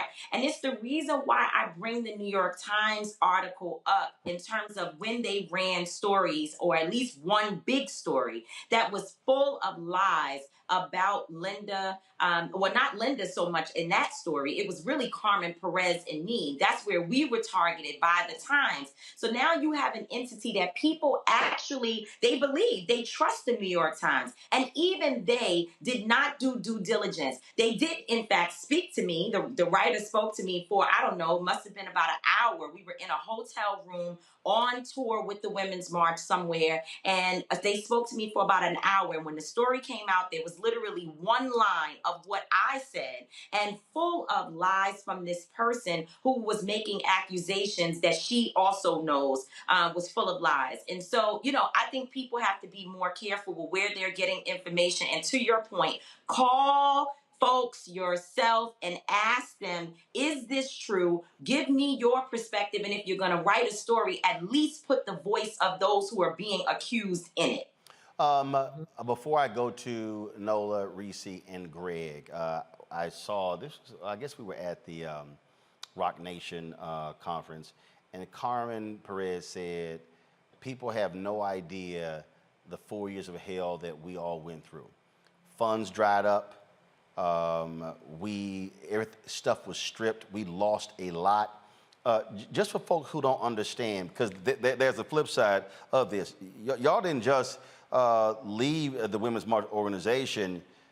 Again, y'all caught hell for 4 years. Yeah, thank you, New York Times, for now reporting it, but that doesn't erase the crap that y'all had to deal with personally for 4 years. Linda first, then Tamika. I appreciate you, Roland, bringing up that part. It's hard for us to speak about that. We're warriors in the movement. We're on the front lines. We stand up against police and powerful forces. So it's hard to talk about what the impact was of the disinformation campaigns against us. It compromised our safety, the safety of our families. If it wasn't for my own Muslim community across the country who held me up, I probably wouldn't have been able to pay my rent. I mean, it was absolutely outrageous for a short period of time. And let me just tell you, God is good. And God gave us a purpose and put us back on the field, as you know, put us back on the front lines. And we're very proud of where we are today. But we had the death threats. I had FBI agents come to my home in New York to tell me that I was on an assassination list. I had people mailing my mother photos of my children. My mom still has a landline in Brooklyn, New York, and my mom and dad, both who are senior citizens, had to hear some of the most horrific things that you could ever imagine, threats against their daughter, their oldest daughter, the daughter that they love. So for us, it wasn't just about a bunch of people saying some lies about us online or about people trolling us online. It was about being able to put our own resources to higher security just so we can continue to do the activism that we care about. So I want people to know that this New York Times article is vindication, but it does not take or bring us back or give us back what we lost. And the most important thing that we lost, at least in my opinion, is number one, our humanity, our decades and track record of the work that we were doing on such a consistent basis, and most importantly, our safety that was compromised and continues to be compromised until today. I was I'm trying to look for something here, Tamika. I remember somebody wanted you to speak, and they called me and they said, well, we got to bring this other person as well. And I said, that's security. And I said, no, it's not with a security firm. I said, but you need to understand what's going on here. And I remember I was trying to go through here. I was trying to think. It was probably 2019. Yeah. And I said, you need to understand what's happening here. This ain't just you're bringing in a regular speaker. There are folks who want to do harm, including folk who look like us. And that's the piece that folk don't want to confront is what y'all had to deal with, what this campaign did. And then when it turned your own people against you, y'all were in a situation, who in the hell do I trust? It was 2019 is a year that I don't like to talk about. It was a year that I went through such a deep, dark depression that, before the year ended, as Linda said, I was financially in so much trouble that I had to text my friends to ask them if they would send money to help me because I was either going to buy groceries or pay my car note. That's how bad the situation was. And this is after leading one of the most important, impactful marches and resistance movements that this country has ever seen. And one of the leaders, or all of the leaders, in one way or another, had no money to pay their bills because of what we were experiencing with people closing doors, canceling every single speaking engagement. And Linda and I always talked about, at one point she was under attack in a way that was extremely dangerous. It was more violent. Her family was being threatened. There was so much happening, and we sat and we watched it, and we had to hire security. She was paying for personal security. There was so much happening. I had not been hit in that way at that point. And then they came for me, right? So what's the saying that they'll go for everyone else, and then eventually they come for you. And so they came for me. And when they did, all of us sat back. I remember distinctly having a conversation one day where Linda and other women were acknowledging that the way in which Black women are abused is like nothing they have ever seen before. She was like, oh, you're not trending on Twitter, so it's going to be okay. We can, don't worry, because I was, crying, emotional, everything you could think of. And she was like, no, I'm telling you, it's going to be okay. We're working it out. And I remember her calling me one day saying, sis, this is not good. Things are really, really, really bad. And so, it caused a lot of issues between us too. We don't talk about it often because we're way past it. And, and I love Linda like she's my blood sister, and the same with Carmen and Bob, because Bob could have left us. She could have retreated to her people and said, I'm going with the white women and I'm going to cut ties with you all and denounce you. But she didn't. She stood with us because she understood that we were not the people that was being talked about and the way we were being portrayed in the media. And she knew something was wrong with what was happening, and she went with her gut and she stood with us. And because of that, Bob is a sister to us. And so, but it did cause rifts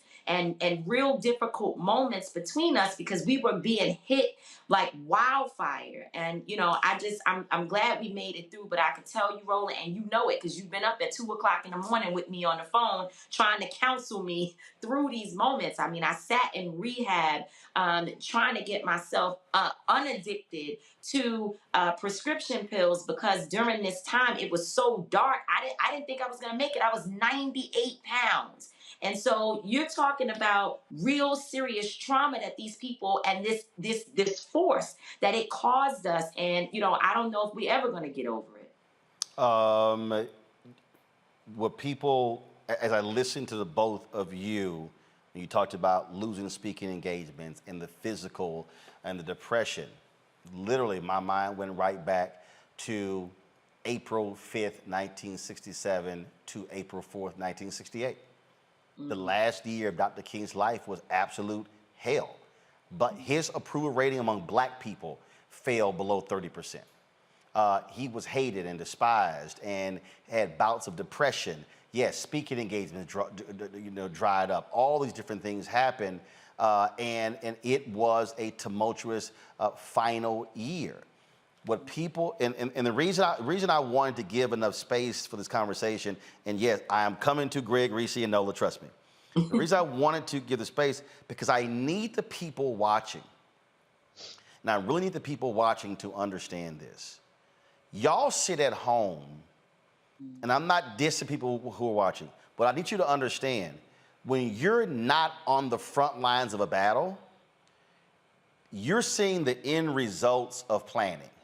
You're seeing the march, you're seeing the rally, you're seeing that. You ain't seeing everything else. You're not seeing what people are dealing with, the vicious level of attacks. And the internet has totally changed the game now because so much of our data is now public. People now can get access to your cell phone. And all of a sudden, you're getting weird text messages and phone calls, and you can change it and they can get it immediately. And so it requires a whole lot to deal with all of this. And as I said, when people who you thought were allies then begin to come after you and begin to attack you, and then to attack your name, and again attack your credibility, then all of a sudden, and then you start showing up places, and it's, why in the hell are y'all here? Oh, y'all failed the other group. Now you're trying to something else. When y'all started Until Freedom, I mean, I remember hearing the things that people were saying, and I remember the conversation we had at the Million Man March 20th anniversary, when I said I'm going to use all my platforms to amplify y'all because y'all are actually putting in the work. A lot of people out here, oh, I would love to do what Tamika and Linda and Carmen and Bob are doing. Or people come up to me, man, I would love to do what you do. And I would then say, but do you want to go through what I went through? That's the one thing that people don't necessarily want to deal with when they got to address that. Let's go to our panel first. Reese, you're up first. Linda, Tamika, thank you for all the work that you do. I've witnessed some of the vitriol directed both your ways. Particularly, on Twitter and the social media, and I know how difficult it is. So I just really wanted to just, thank you for all the work that you're doing and just hope that you continue to stay, with it. And then the other comment I want to make is just on the disinformation part and just how inauthentic it is. That and people get so reeled in because it has an emotional and it's provocative, and they just get so tethered to these really, really negative views. And Tamika, as you said, it's that much more hurtful when it's coming from Black people. And what I found frustrating is like an anonymous person, a white person can say whatever they want about a Black person. And if me as a Black woman comes along and tries to debunk that disinformation, then the daggers come out. They don't want to believe I have to show them all kind of receipts and screenshots and every kind of document under the sun, but they believe a meme or, a picture or whatever with no question. So I don't really have a question so much as just to say, like, keep up the good fight, or not. Retire and live your life and do whatever you want to do. Be fabulous. That's fine too. But we appreciate you. And that's really all I have to say. On that point, which you didn't have a question about, I'll go ahead and ask a question. Linda, I'll start with you and go to Tamika. That last point there, this is one of the reasons why people leave.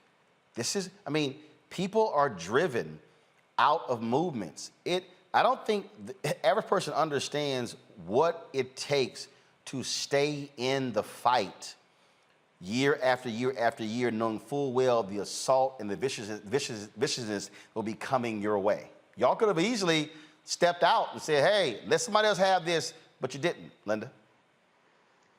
I'll just say this, Roland, I'm multilingual. I'm an educated person. I could have done a lot of other different things in my life. I didn't wake up one morning as a kid and be like, when I grow up, I want to be an activist on the front line that's going to get attacked for speaking truth to power. I was forced into this work. I think Tamika and I and Carmen, we come to this movement because we are forced to be here. We have been chosen to be here. I came to defend Muslim Americans in the aftermath of 9/11. I came here to defend my people. And then I found more people, and they're my people now. And people like me and Tamika, like, we could retire, but where are we gonna go? We are not neck deep. We are beyond our head deep in the work right now. And people like us that have went up against powerful forces, like, we're not just going to go get, a 9-to-5 job. No one's just going to hire us to do 9-to-5 jobs. We're still young. We're in our early 40s. Like, we still have a whole life ahead of us. And for me, my mission isn't complete, and I'm going to be out here, but it takes a lot. It takes mental health. Me personally, I'm a woman of God. I'm a woman of faith. And that really has been kind of my driving force of why I'm still here. Listen, if God wants me to take me, God's going to take me. It won't be the opposition. Even if I get assassinated, it's not the opposition that took me. It's that God decided for me to go that way. And that's what I tell myself every day. So I'm going to be out here. I'm going to be on the front lines. I'm going to continue to organize and build movement and defend Black people and defend marginalized people in America, because we have to. Somebody has to do it, Roland. And I'm not going to allow the opposition to silence us nor intimidate us. And even through the darkest moments of our lives in the last few years, guess what? We were still outside, and we still organized against Brett Kavanaugh's hearings. We were still organizing around family separation. That was during the height of the disinformation campaign, and we were still outside. Tamika? What else can I say? She said it all. All right, let's go. Nola, you're next. So first of all, I'm just in awe of sharing space with you both. I just recall making my signs with my friends, all ready to go downtown Los Angeles, and make sure that we were out there marching and making sure that our voices were heard. And so to be sharing this space with you two right now is truly, it definitely means a lot to me. And so my question is going to come in the form of through my national security lens, and listening to your stories and to think about my work around disinformation and misinformation, and for people to really understand how serious this is. I'm thinking about what happened to you both in terms of the relationship between misinformation and disinformation and human security. Human security is one of those things that are really kind of people are starting to take very seriously within a national security space because of everything that you just said, and the way that Russian misinformation and disinformation is designed to be insidious, the way that it is designed to tear you down and not caring anything about consequences. I mean, who is just this abstract Russian troll farm and St. Petersburg that, we don't have access to. So, the way that I need people to understand that the amount of information that these troll farms have on Americans, and they understand what our vulnerable points are. They understand how racism works in this country. They understand how gender discrimination works in this country, how sexism works in this country. So when you have a movement driven by women of color, a woman out there wearing a hijab, they go back to, all of their information about how to tear us apart. And unfortunately, you all are living examples of how effective Russian disinformation and misinformation is. And I am so sorry for everything that you all had to go through and that you're still going through, and that you will literally be in the history books as examples of this. And you are living, breathing people. And I'm happy to see that you're still here. But you're making the point for a lot of people like me who talk about the human aspect of security, right? Not just, about nuclear weapons and all these things that, yes, we should be worried about, but when we're talking about security vulnerabilities about people's real lives. That's right. Right? That becomes something completely different. Yeah. But just real quick, my question is, what's next? How are you thinking about the movement? What does this article do? You mentioned the word vindication. Is that enough for people to say, you know what? I was wrong about those two. I was wrong about the movement.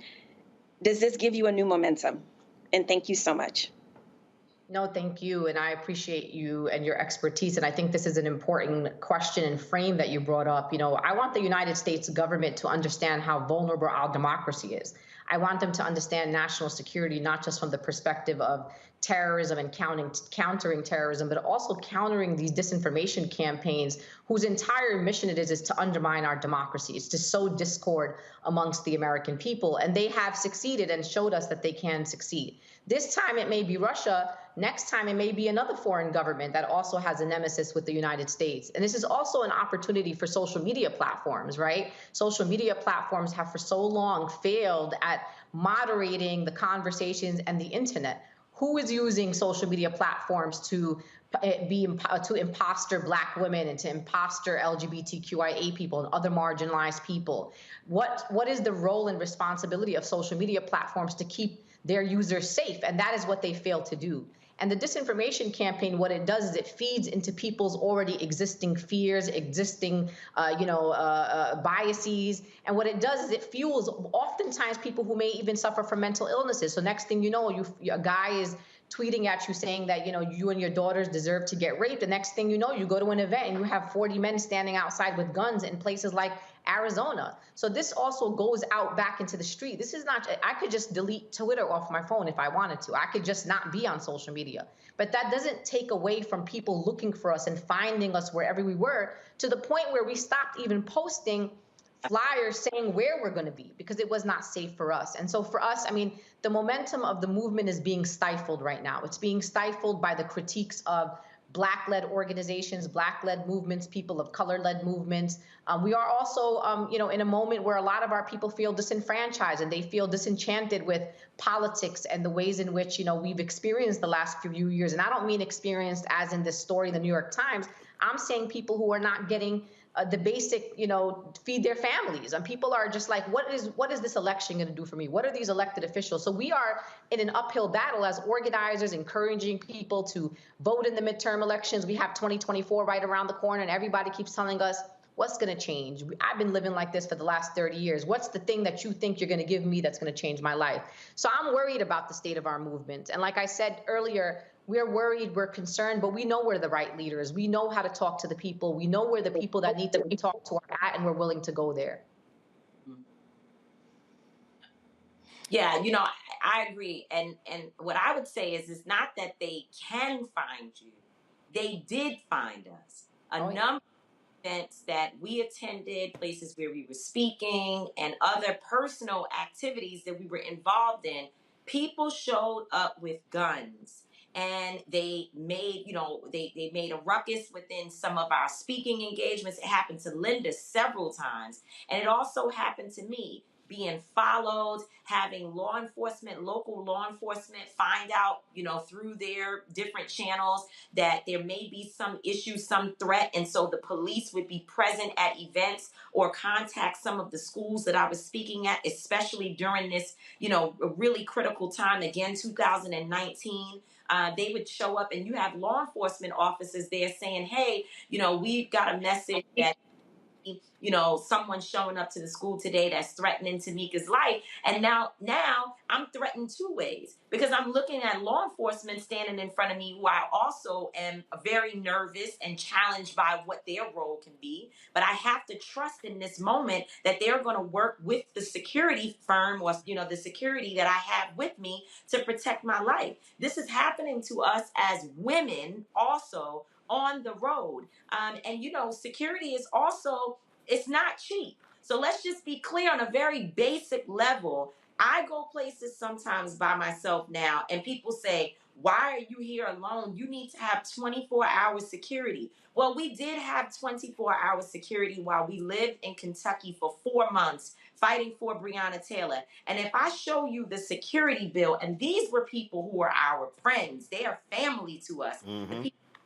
us. But it's for someone to leave their family and stay with you for 24 hours a day, driving the car. We could not go to a restaurant and eat food, just order from people who are in the back in the kitchen cooking, and we don't know that they're looking out into the restaurant. They see us there. We don't know what they might do to our food, right? Because we know that one of the ways that they've been able to hurt and harm our leaders has been through food. And so we had many layers of issues, to your point, Roland, that people do not see or even understand. Having to hire someone to come in to make sure that we ate every day. Because, by the way, when we were in Kentucky, we were on the news every single day. There was nowhere that we went in Kentucky that people were not aware. Those are the troublemakers. So how do we know who's the chef in the back that's cooking up our food and putting whatever, God knows what in it?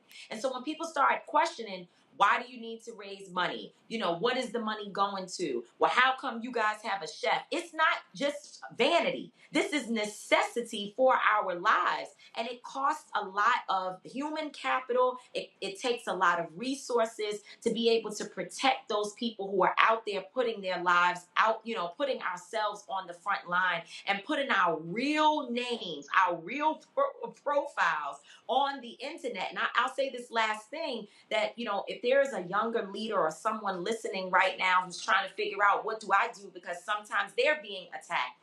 Do not engage. I learned that hard. I learned because, you know, Roland and others pulled my coattail. Linda took Twitter completely off my phone. I remember waking up one day and there were 400 unique mentions about me in articles on the internet saying that I was finished, you know, my career was over. They were calling me all types of names, reverse racism, I mean, you name it. They were all over me on one day, and I sat in a dark room so depressed, because how do you get out of that? We don't even have the tools, to Linda's point about being concerned about, you know, what we are doing in this country and how we're going to protect and defend our democracy, whatever little bit we have left. We don't even have the tools necessary to fight back against people who have been working to undermine our movements and our society for far too long. And we better get ready, because it's only going to get worse. Greg Carr. That's right. Thank you, Roland, and thank you both, Tamika and Linda. You didn't mention any names, Tamika, but I can say that I talked to Farrah Stockman at the New York Times for about an hour about ADOS, and when it was clear that she couldn't get me to say what she wanted to say, and when she ran the really underwhelming article, was really so full of misrepresentations, I wouldn't even quote it. So when I read that Christmas Eve article accusing y'all of anti-Semitism with Farrah Stockman's name, just reminded me that there's been, to be charitable, let's just say a quality drop-off at the New York Times. But at any rate, and they love patting themselves on the back for doing things that they should have never done in the first place. But my question is really about the victories that you all have had. And I think about those in this very specific two instances. I've got students at Howard, and I meet students all the time. Some of those students were in the streets with y'all in Louisville. Some of them are Louisville residents. You all are heroes to them. And I know that sustains you. And I think about the fact that so many people, millions in this country, many of whom would call themselves hating your guts, have material benefits because Ossoff and Warnock are in the Senate instead of 2 Republicans in Georgia, because of the work that you all and others did in that battle, that war here in the state of Georgia. I wonder if you could share with us what, you know, maybe an example or two of moments beyond these cameras, beyond this print, beyond this weaponized propaganda and the lowbrow journalistic standards that have kind of amplified this stuff. Some of the stuff beyond the cameras that have kept you inspired and encouraged. Linda, can I just jump in really quick? Because you know, Linda is a great orator, and I would love for her to just run down all the things that we've done and the accomplishments. But I just want to tell this one very quick story. You talked about Warnock and Ossoff. Well, Lucia Macbeth, Congresswoman Lucia Macbeth, she was standing on the stage with me in 2017 when we brought out all the mothers who lost their loved ones to different forms of violence. She and I were standing on the stage, and we looked out at the sea of women, and she said, I think I'm going to run for office. That was in 2017. Look at her now. She is a congresswoman, and that happened because she decided that there was a market for her, that there were people who would support her, and the women got behind her and supported her in her campaign. And this woman, who was known for being the mother of Jordan Davis, became now a congresswoman who was able to use the fire that she has in her belly from the story of her son being murdered by a white supremacist to go out into this country and try to make real change. Those are tangible things that happen with the Women's March that we can tell you, and there's so much more. Yes, thank you. Linda? And, I think that's just one illustration of really the larger mission that we have. We were a political force. More women went to Congress in 2018 than ever before. Not only did women go to Congress, over 110 women, we had a history making. 2 first Latinas from Texas, the first Black woman from Massachusetts, the first 2 Muslim ever in our history, the first 2 Native American women, the first Palestinian American woman, the youngest Black woman to ever. I could go on and on about the history making that we did around organizing women in the women's vote. And back to our origins of criminal justice reform, banning no-knock warrants with a coalition of people in Louisville, Kentucky, keeping Breonna Taylor's name alive and making sure that she trended from one corner of the world to the other, and making sure that somebody, and we're still on this journey, gets held accountable for the murder of Breonna Taylor. Our accomplishments of passing landmark legislation across the country, including here in New York City, being part of coalitions to pass the Community Safety Act and getting an inspector general for the New York Police Department that was independent. I mean, we could sit here for days, and that was the thing that really was the most troubling for us, Greg, to your point and your question that you pointed to us, is that we are a woman of not just good organizers. We were winning. We were winning on multiple levels. And the reason we even got to the Women's March is because we needed winners to win and to organize and to mobilize. None of the white ladies we organized with, they never organized. They couldn't organize their own family. And they told us that. They said, we came here because my father voted for Trump, my uncle, my husband. I came here to rebel with you, but I need to follow what you're doing because I never organized the march ever in my life. I was the senior fundraiser for the Women's March. Tamika led all of operations. Janae Ingram, who's a Black woman, led logistics in Washington, D.C. We had Black women and women of color in all strategic positions around. Paola, who's Latina, she helped lead program with Carmen. We need people to know that when you follow women of color, when you center women of color leadership, you will win. And then when you do win, opposition will try to tear that leadership down. Thanks. Indeed. Well, first off, the reality is with all the hell y'all caught, both of you are still standing, still here, still giving folks hell, have endured a lot. But the reality is you fought through it.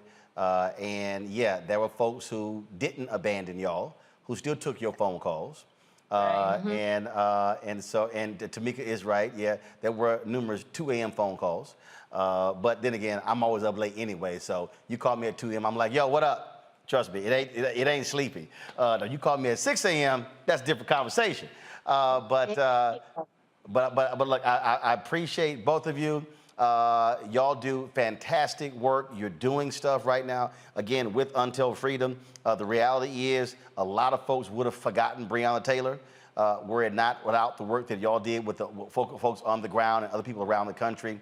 And so I say, keep it going, keep the faith. And of course, y'all know y'all can call me at any time. And like I told y'all then, anytime y'all got something to do, just give a brother a holler. You'll be on the show. It's not like we have layers here. The only boss I got is Jesus, so ain't nobody above me. So I ain't got to ask nobody.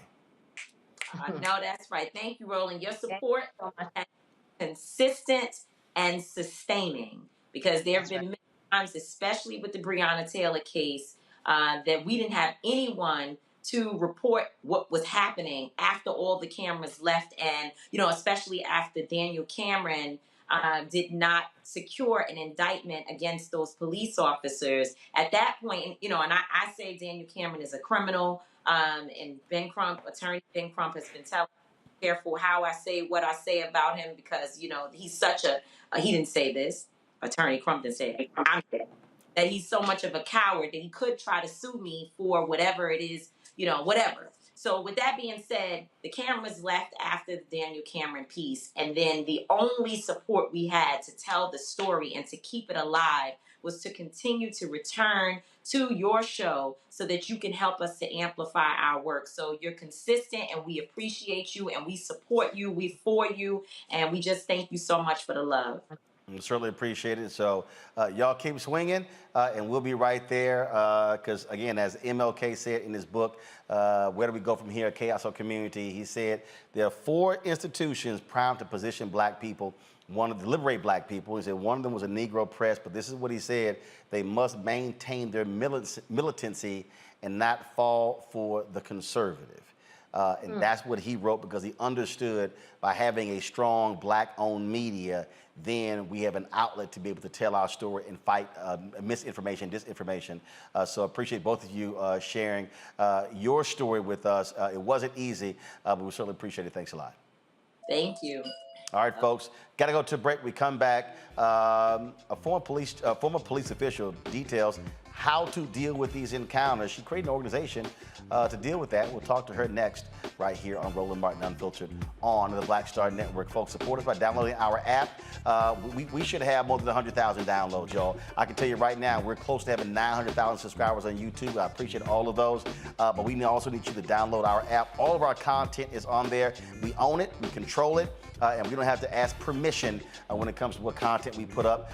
It's available on the Apple phone, Android phone, Apple TV, Android TV, Roku, Amazon Fire TV, Xbox One, Samsung Smart TV, and of course, your dollars make it possible for us to do the kind of coverage that we're doing. Y'all, I don't have millionaires and billionaires sending us checks. We don't. We're fighting a good fight when it comes to advertising as well. Trust me, I cannot tell you, your support since we launched this show 4 years ago has absolutely been crucial. And so if 2,000 of our fans give on average $50 each, this month through the end of December, we'll hit our goals. And again, what we're talking about, folks, is paying our staff, paying for our office space. I told you, the app is $160,000 a year. We are literally this close, and I got the phone call this morning as well, to launching our 24-hour fast channel.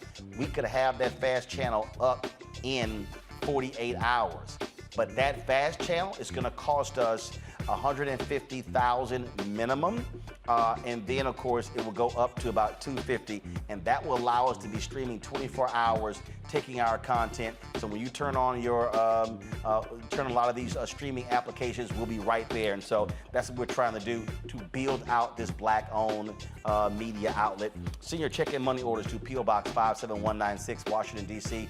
20037-0196. Cash App, $RM Unfiltered. PayPal is R Martin Unfiltered. Venmo is RM Unfiltered. Zelle, Roland at RolandSMartin.com. Roland at RolandMartinUnfiltered.com. We'll be right back.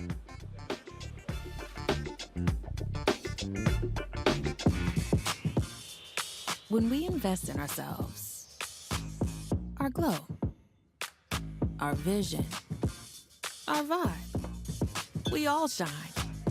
Together, we are black beyond measure. Hi, I'm Dr. Jackie Hood Martin, and I have a question for you. Ever feel as if your life is teetering and the weight and pressure of the world is consistently on your shoulders? Well, let me tell you, living a balanced life isn't easy. Join me each Tuesday on Black Star Network for A Balanced Life with Dr. Jackie. We'll laugh together, cry together, pull ourselves together, and cheer each other on. So join me for new shows each Tuesday on Black Star Network, A Balanced Life with Dr. Jackie.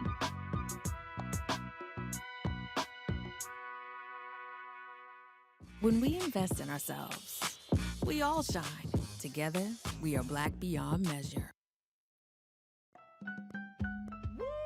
We're all impacted by the culture, whether we know it or not. From politics to music and entertainment, it's a huge part of our lives, and we're going to talk about it every day right here on The Culture with me, Faraji Muhammad, only on the Black Star Network.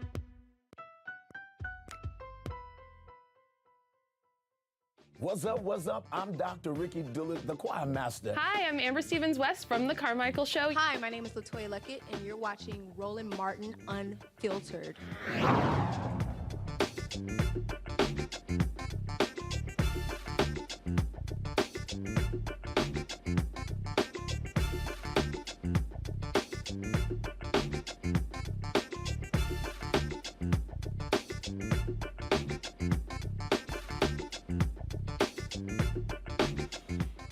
All right, folks, we've detailed many times what happens in these encounters with police and how people respond. Well, my next guest was the first African-American female to achieve the position of deputy chief within the Durham, North Carolina Police Department. Once she retired, she said, you know what, I want to teach folks how to deal with these issues. She's creating an organization that teaches life-saving strategies to employ when interacting with law enforcement. BJ Council is the founder of UN50.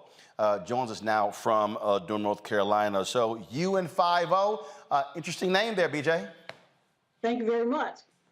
So walk us through that, because I mean, obviously we see these cases just over and over and over again, and even when you take a Sandra Bland. You know, she knew she hadn't done anything wrong, but that cop was, when he said to put your cigarette out and she reacted, he said, get out of the car, he knew the law and he used it against her, because when she said no, he said, boom, I can now arrest you. Yeah, I mean, he did, and unfortunately it ended the way that it did, yes, sir. And so with your organization, so what are you teaching? What are you walking folks through? I'm walking folks through to basically exercise their rights. And, you know, being a black female, the first thing, I'm black. I'm not defined by being a law enforcement. I'm defined by being my blackness. And so my community is dying at the hands of law enforcement, and I'm trying to teach them to exercise their rights. And what I found out as a black police officer is a lot of our community don't know how to exercise their rights. And that's what I'm trying to get them to do. And when you say exercise your rights, what does that mean? They're constitutional rights. They're things that they just don't, that we can do. You have the Fourth Amendment. To say no to a search doesn't mean that the search won't happen. It just means that you are now exercising your right to say no to a search. And if the officer has enough, they can search. It doesn't mean the search won't occur. It just means if the officer crosses the line and is starting to violate your right, if you arrest it, then you tell your lawyer he violated my rights. And then you have the Fifth Amendment. The Fifth Amendment means you don't have to answer any questions. Basically, what I tell my folks is answer the basic stuff: date of birth, name, and your address. After that, if you want to talk to police, talk to them as much as you please.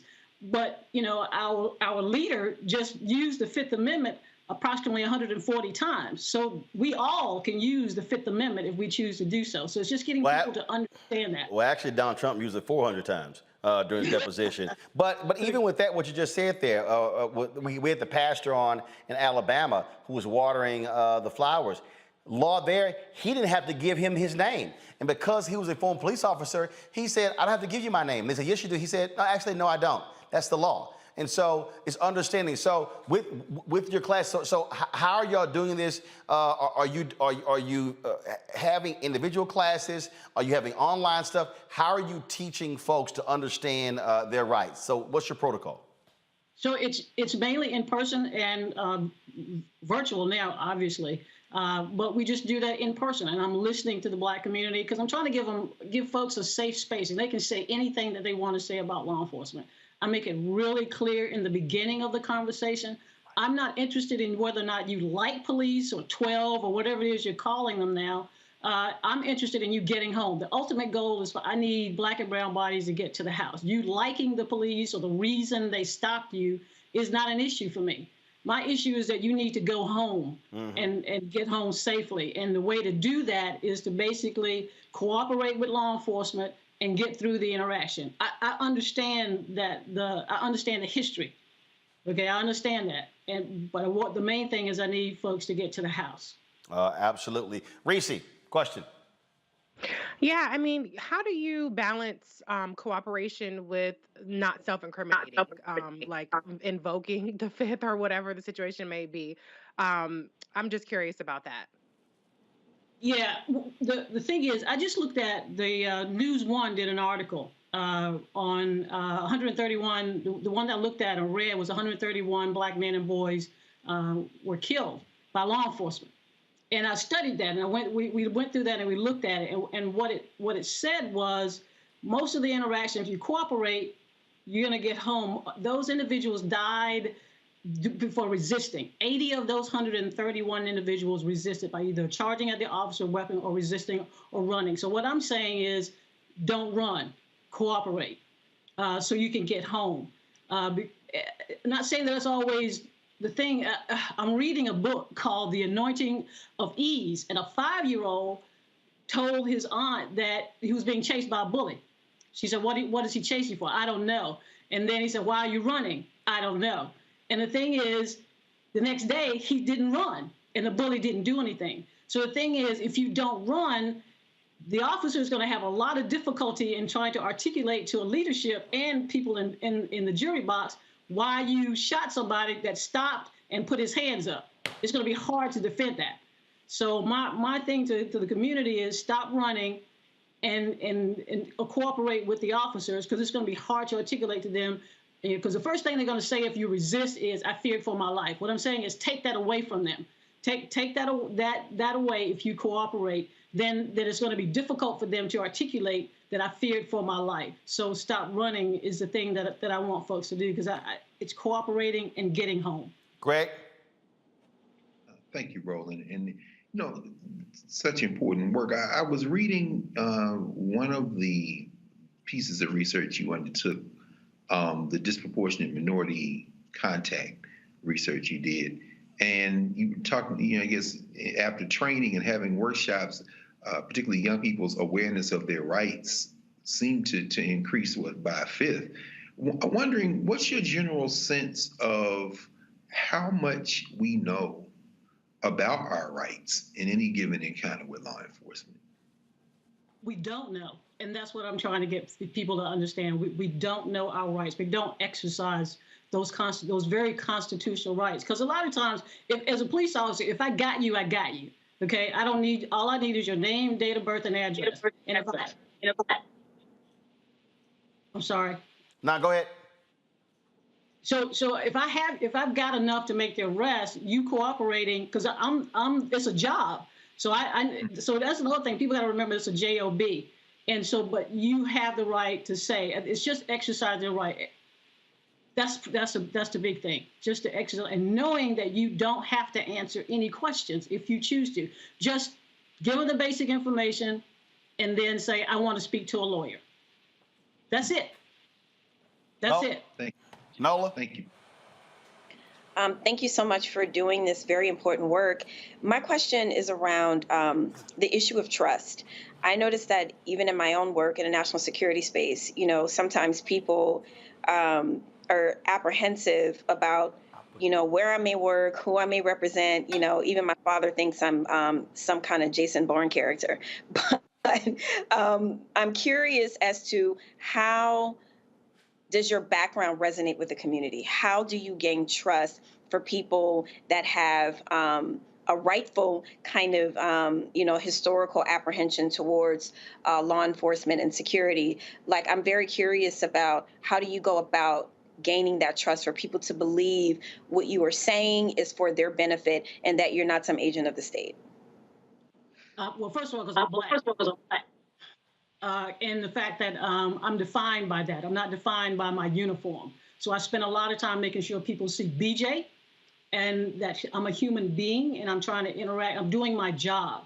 And as long as I can do the job, I didn't write the laws, I'm just enforcing the laws. And that I want to take care of you and let's just get the job done. So the thing is, I'm here and doing this work because I'm a Black female and I've seen our Black communities and trying to figure out how to help them and is to educate them, because I understand as a Black female and a police executive what the issues are.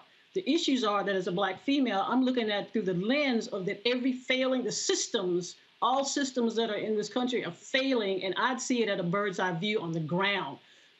Social services, judicial system, health stuff, all of that going into these homes, and I'm seeing the failing, and then law enforcement is having to deal with that, and we're not built for that.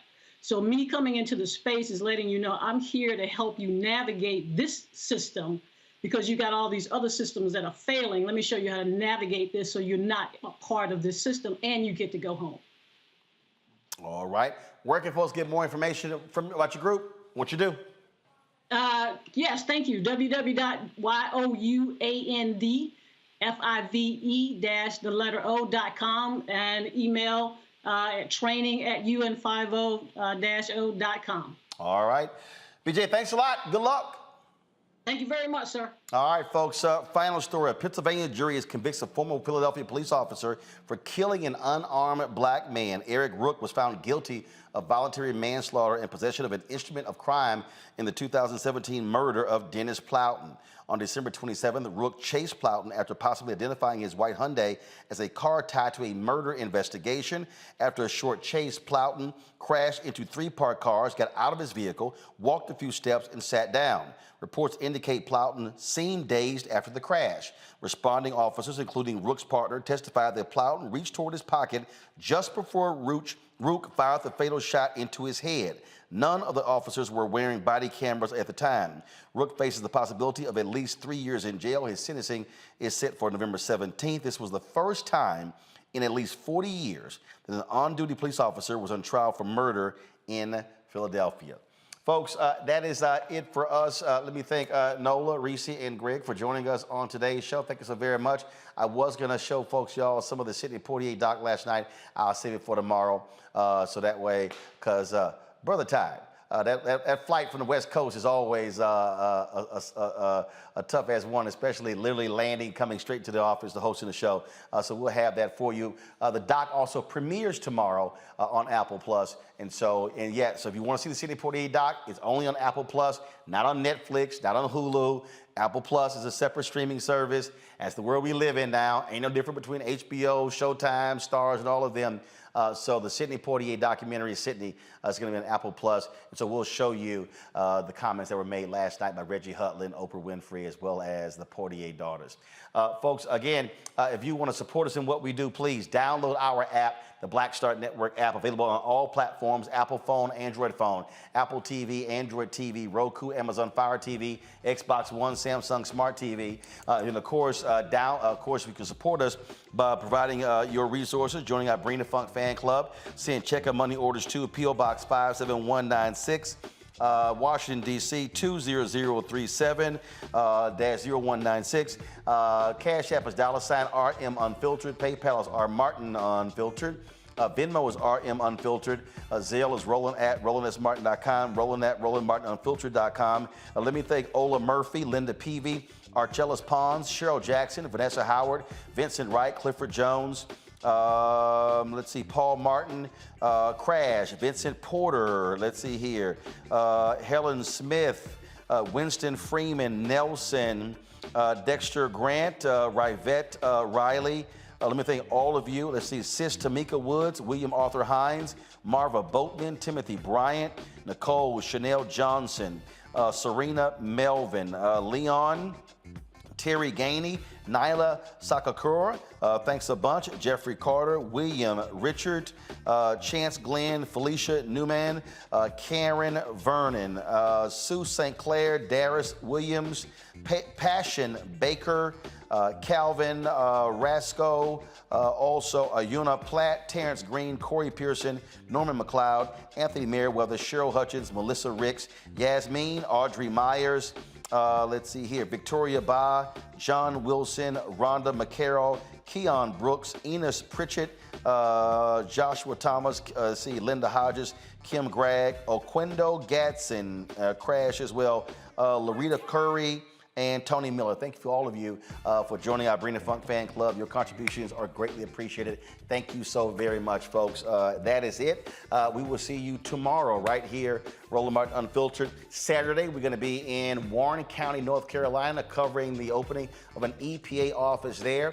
Michael Regan, the EPA administrator, will be there. Reverend Dr. William Barber, Derek Johnson, NAACP, and so many others. So we'll be live streaming that. So we'll be on the road in Warren County, North Carolina on Saturday. That event is going to be from 1 to 3 p.m. And so look for that on the Black Star Network. Folks, that's it. I got to go.